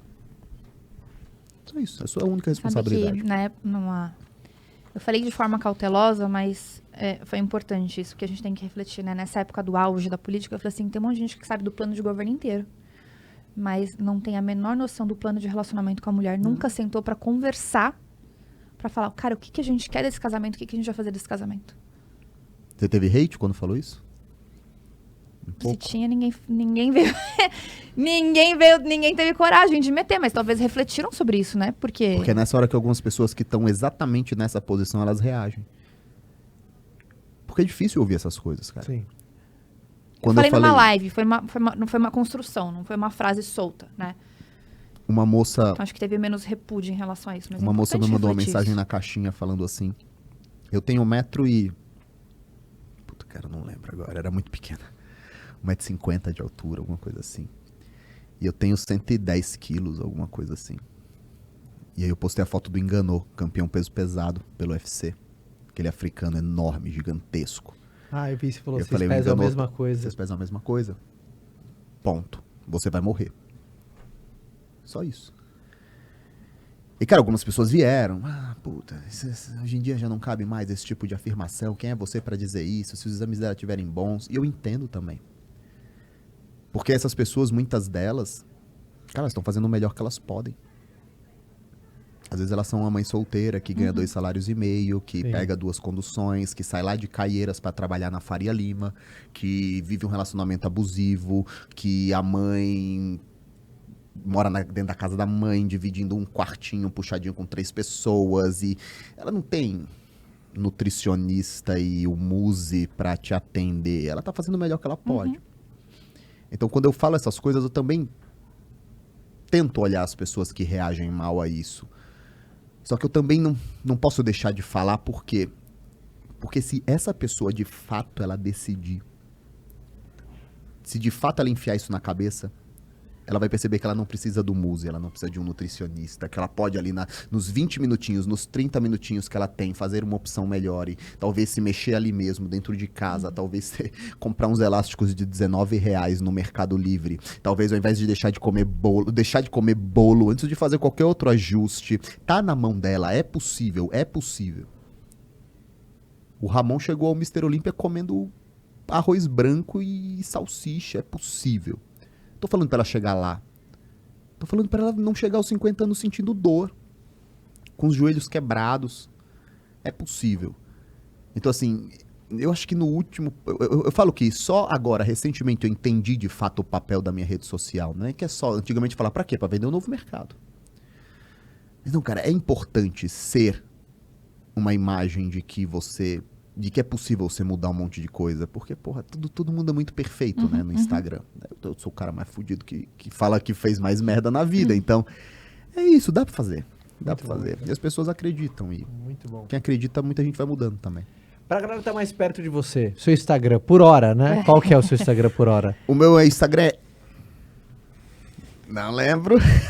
São tantos que... Essa, eu vou fazer... É o Ícaro, é o I... Não, Não, não é o Ícaro, não. Tem o Ícaro.de Carvalho. Eu acho que é, Não, acho que é não. Ícaro.de Carvalho. Eu vou ver aqui, eu vou postar isso daqui que eu tinha salvo. É Ícaro.Carvalho. Não, Vai colocar- Ícaro D. Ícaro D Carvalho. Ícaro D. Ícaro D Carvalho, você coloca a produção Carvalho. aqui também na bio, acompanha o Ícaro, ele gera muita coisa, você é um cara muito high, producer nas redes sociais, é animal. E às vezes é um textão, uns tarugo ali, cara, né? Às vezes uns memes engraçados Às também, que nem agora o meu professor de jiu-jitsu perguntaram por que você senta atrás do seu motorista, né? Estavam perguntando pra mim. Aí eu fiz uma brincadeira com o João, daí ele falou, estranho seria se você sentasse na frente dele. Aí é lá ele. Aí é lá ele 1000 vezes. Acompanha o Dr. Ícaro de Carvalho, animal, muito bom, né, produção? Uma salva de palmas pro Ícaro de Carvalho, salva de palmas! Irmão, obrigado. Cara, obrigado. Vai O Caio de você, falou, né, Ícaro, eu velho? te entrego esse podcast em 1h10. Só que não. Quanto tempo foi? Quanto 1h e tempo foi? 49. Ah, tá bom. O melhor tempo que eu já fiz na minha vida. Melhor tempo que eu vi na minha... Lembrando, primeiro só dando um recado pra todo mundo do Vende News, pra Não, você... Calma, vamos lá. Fala mais devagar, porque toda vez você fala muito rápido. É? Respira, vamos lá. Isso. Só dando um recado final pra você que quer receber toda semana uma Aquela voz newsletter sexy. de vendas, Vende-se News. Só você colocar o QR Code, tá na tela, né? Você vai receber todas as segunda-feira, às 6 horas da manhã, grandes atualidades, novidades, recomendações de livros, de série, do que tem no mundo de vendas, pra você começar bem informado, quanto o assunto é vender mais. Então fica aqui registrado, porque a newsletter tá muito legal. A da semana passada eu adorei, por A gente tinha sinal. que pegar uma pra ler um pouquinho, pra É? galera ver. Muito E bom. lembrando pra todo mundo que o podcast volta na semana que vem, mais um papo maravilhoso. Ícaro, obrigado, irmão. Obrigado pelo convite de todos vocês. Adorei. Adorou, rainha? Muito, Sai papo bom, né? muito. Tem coisa A gente melhor. tem que fazer o próximo agora só pra falar de tatame. Só sobre fantasma. É, Fantasma e ET. Eu tenho uma aluna que morre de medo de ET. De ET? Muito medo, muito Então, o medo. próximo pode Daí ser- eu chego 10h30 da noite, 11 horas, eu mando a foto de um ET pra ela. Assim, dela, Fantasmas, ETs e tatame. Só. só. 3 temas. Três só. temas. 3 temas. Fica combinado até a semana que vem. Fica com Deus e tchau. Valeu!